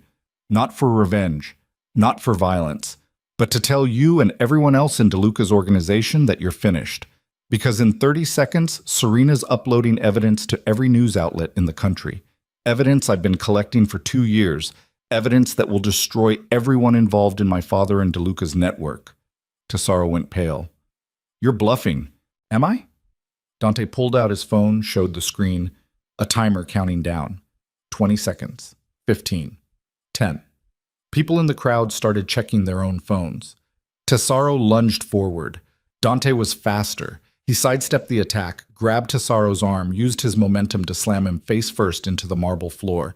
The sound echoed through the suddenly silent ballroom. Security personnel started moving. Dante's people moved faster. Luca and Nico appeared from side entrances, weapons drawn, creating a perimeter. Bianca blocked the main exit. Serena's voice came over the palazzo's speaker system. Ladies and gentlemen, I apologize for the interruption, but I thought you'd be interested in knowing that the charitable organization you're supporting tonight has been laundering money for organized crime for 40 years. Evidence is now being uploaded to multiple news outlets. I'd suggest contacting your lawyers. Panic exploded through the ballroom. People started running for exits. Security didn't know whether to stop them or join them. Phones rang everywhere as news started breaking. And in the center of the chaos, Dante stood over Tesaro with his foot on the man's back and his weapon pointed at his head. You were right, Dante said quietly, loud enough only for Tesaro to hear. I am self-destructing, but I'm taking all of you with me. He pulled the trigger. The sound was lost in the chaos. Tesaro went still, and Dante turned to Adriana, reached for her hand, and said, Time to go. They walked out of Palazzo Vescari together while sirens closed in from every direction, while DeLuca's empire burned down around them in real time, while 2 years of planning finally came to fruition. Outside, the night air was cold and clean. Dante's hand was steady in hers, and for the first time since Celia's death, the violence was. If you or someone you know is having a difficult time, free support is available. Find resources. The sirens were getting closer. Dante could hear them converging from every direction. Police, ambulances, probably federal agents responding to reports of gunfire at Palazzo Vescari. He kept walking, Adriana's hand tight in his, moving through the crowd of panicked guests streaming toward the exits. Nobody stopped them. Nobody even looked twice. Just another wealthy couple leaving a charity gala that had gone catastrophically wrong. Luca appeared at Dante's elbow, breathing hard. Cars are compromised. Security footage got uploaded before Serena could wipe it. Every license plate's going to be flagged within the hour. Backup plan? Dante asked. Boats. Marina's 10 minutes on foot. Bianca's already there prepping. They changed direction, cutting through a side garden that led away from the palazzo's main drive. Behind them, the building blazed with light. Emergency vehicles arriving, guests being corralled for questioning, the chaos of a crime scene unfolding in real time. Adriana stumbled on the uneven ground. Dante caught her before she fell, felt her wince. Your wound, he said. I'm fine. You're bleeding through your dress. Adriana looked down. He was right. A dark stain spreading across the black silk where her partially healed injury had torn open during their escape. She pressed her hand against it, kept walking. I said I'm fine. Keep moving. They made it to the marina as police boats appeared in the distance, searchlights sweeping across the water. Bianca had a speedboat ready, engine idling, lines already cast off. Get in, she barked. We have maybe 2 minutes before they lock down the harbor. They piled in. Dante, Adriana, Luca, Nico, who'd appeared from somewhere with blood on his jacket and murder in his eyes. Serena was already there, laptop open, fingers flying across keys. Upload's complete, she said without looking up. Every major news outlet has the evidence. It's already going viral. DeLuca's network is burning. Bianca throttled the engine. The boat leaped forward, cutting through dark water toward open sea. Behind them, the city lights began to recede, the sirens fading into the night. Dante sat in the back, pulled Adriana against him carefully, and watched everything he'd known disappear into the distance. Where are we going? Adriana asked quietly. Away. Serena has a safe house arranged. Different country, different identities, enough distance that DeLuca's remaining people can't reach us while the investigation plays out. How long? Months? Maybe years. Dante's arm tightened around her. However long it takes for this to die down. Adriana was quiet for a moment. Then she said, I need a hospital, soon. Dante looked at her wound, saw how much blood had soaked through the makeshift bandage she'd pressed against it. How bad? Bad enough that I won't make it to whatever safe house you're planning without medical attention. Serena looked up from her laptop. There's a private clinic in the next port. Doctor owes me favors, but we need to get there in the next hour, or we're looking at sepsis again. Then we get there in the next hour. Dante's voice was flat.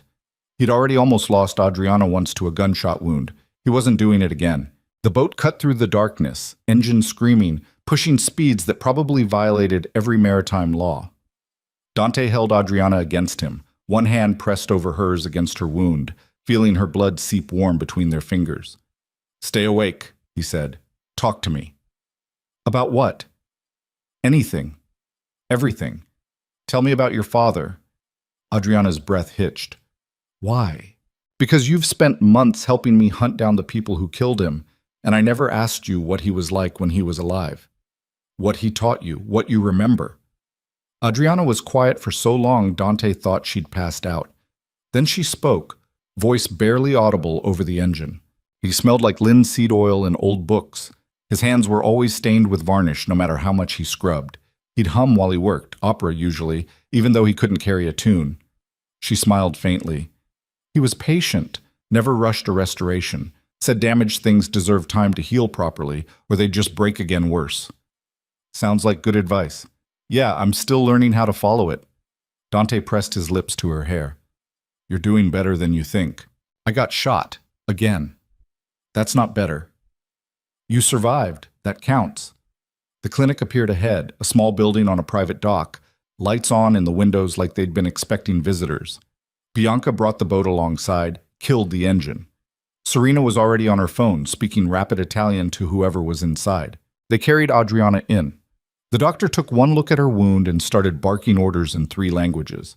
Within minutes, she was on a table, IV in her arm, doctor working to repair the damage while Dante stood against the wall and tried not to remember the last time he'd watched someone work frantically to keep her alive. She'll be okay, Luca said quietly beside him. She survived worse. She shouldn't have to survive any of this. Yeah, well, she chose you. That comes with consequences. Dante's hands clenched into fists. I should have protected her better. You killed everyone who tried to hurt her. What more do you want? I want her to stop bleeding. I want her to stop being collateral damage in wars started by dead men. I want...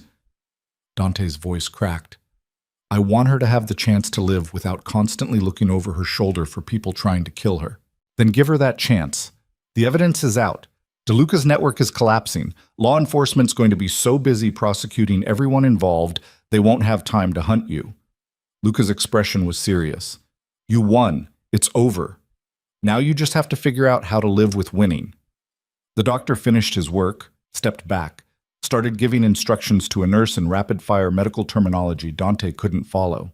She needs rest, the doctor said finally, switching to English. The tear wasn't as bad as it looked. Mostly surface damage, some stress on the healing tissue. Keep her still for a few days and she'll be fine. Dante moved to the table, took Adriana's hand. Her eyes were closed, but her breathing was steady, deep. Sedated, probably. Better that way. How long until she can travel, he asked. 72 hours minimum. Longer if you want to avoid complications. We don't have longer. The doctor shrugged. Then you accept the risks. My job is to give you medical advice. What you do with it is your problem. They moved Adriana to a recovery room, got her settled in a bed that looked marginally more comfortable than the examination table. Dante pulled a chair close, sat down, and didn't let go of her hand. Serena appeared in the doorway. We need to talk. Later. Now. The safe house won't stay safe if we don't move soon. Police are searching every port. They found the boat we abandoned at the marina. It's only a matter of time before they track us here. Dante didn't move. Then they track us here. I'm not moving her until she's stable. Dante. I said no. His voice was flat, final. I've spent 2 years sacrificing everything for revenge. I'm not sacrificing her health because police might be coming. We stay until she can travel safely. Serena studied him for a long moment, then she nodded. Okay, I'll buy us time, but you owe me a very expensive bottle of wine when this is over. Deal. She left. Dante sat alone with Adriana while dawn began to break outside the window.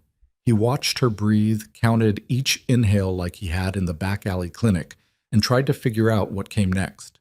The evidence was out. DeLuca's network was burning. Dante's own family empire was dismantled, the assets liquidated, the dirty money returned to people his father had stolen from.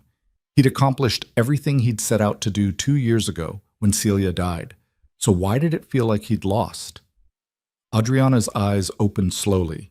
She blinked at the unfamiliar ceiling, then turned her head to find Dante watching her. You look terrible, she whispered. You keep saying that. You keep looking terrible. Dante smiled despite himself.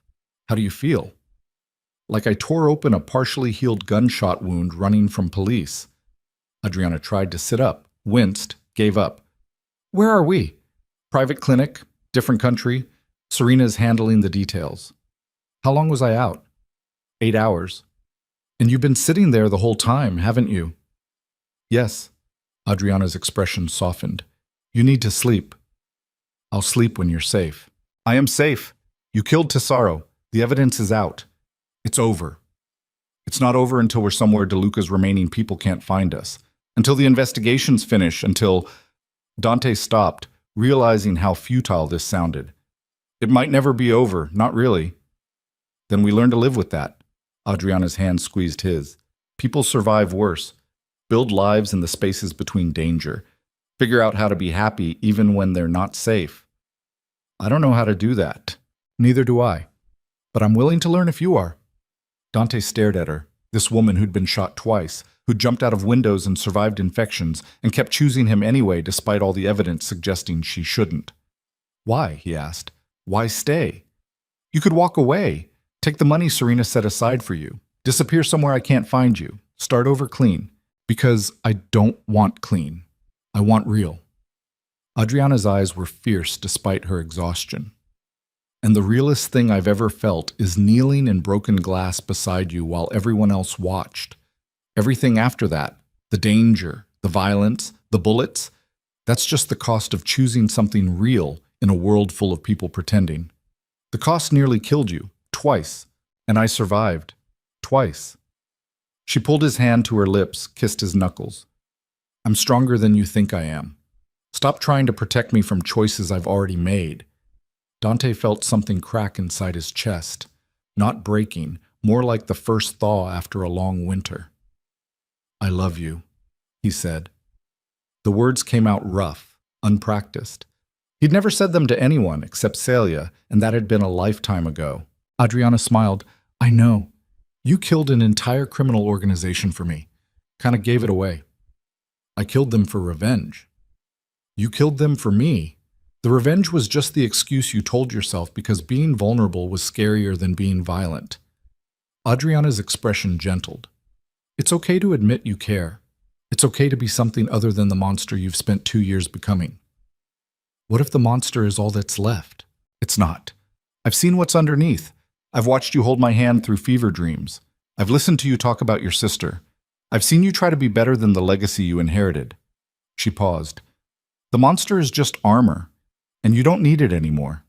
Dante wanted to believe her, wanted to think that somewhere beneath the violence and rage and 2 years of calculated revenge, there was still something human worth salvaging.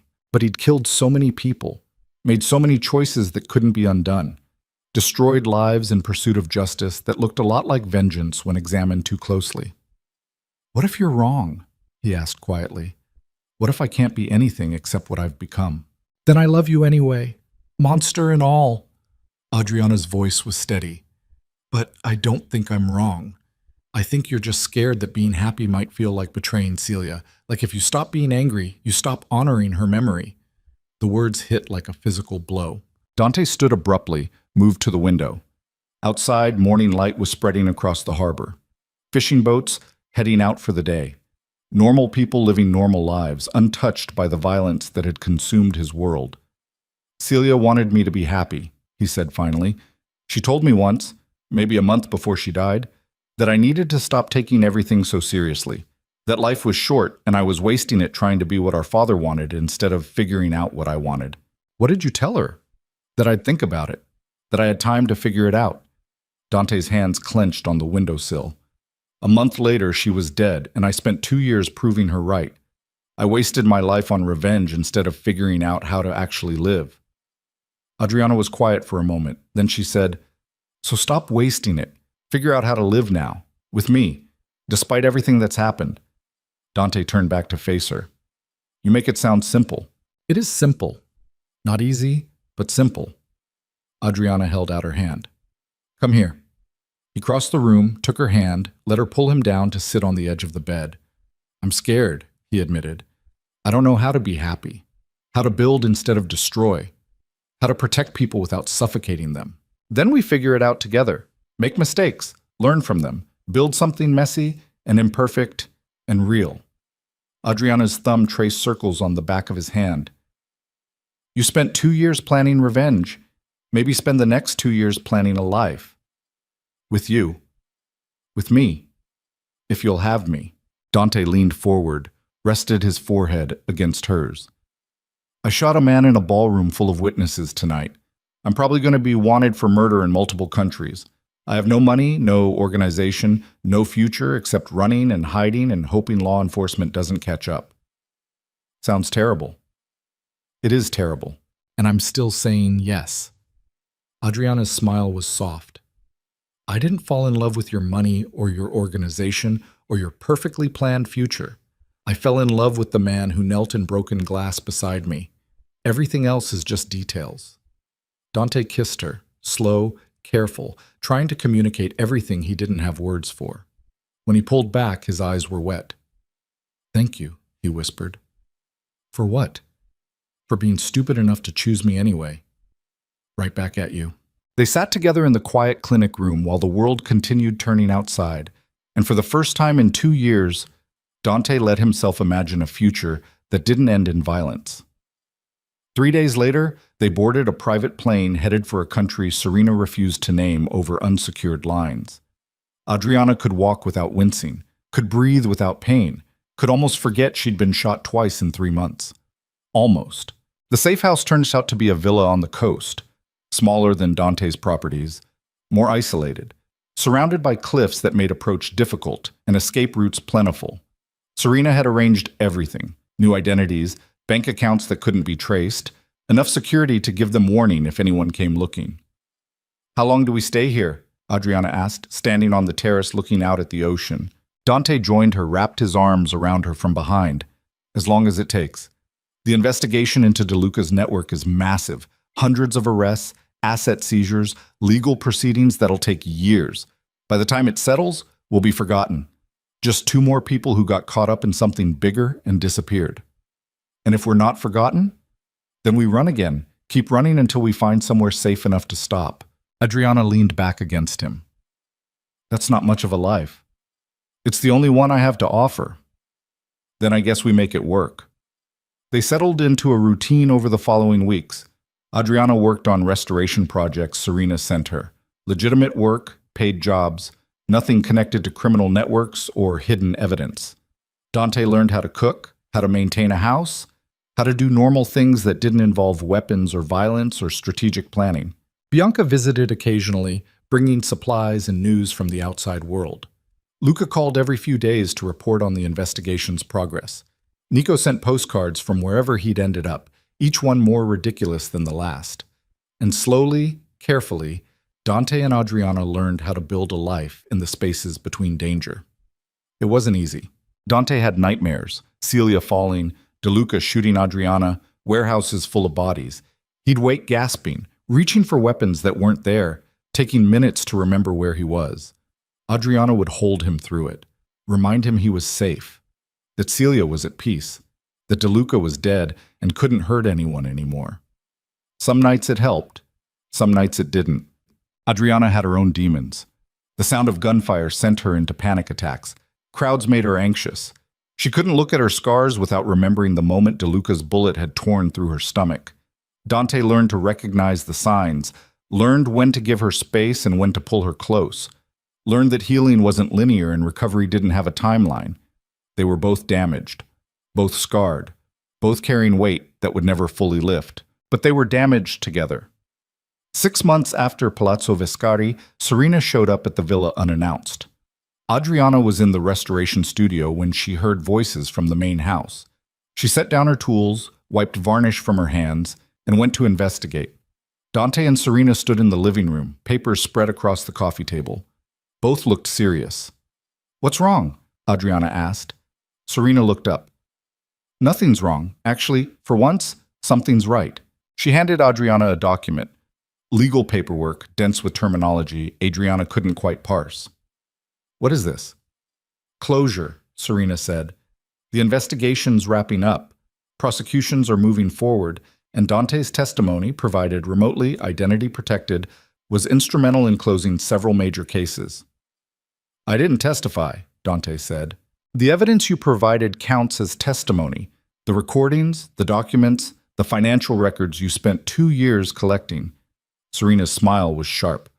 "Turns out cooperating with law enforcement earns goodwill, enough that certain prosecutors are willing to overlook certain actions taken in the heat of the moment at certain charity galas." Adriana's breath caught. "They're not charging him?" "They're not charging him.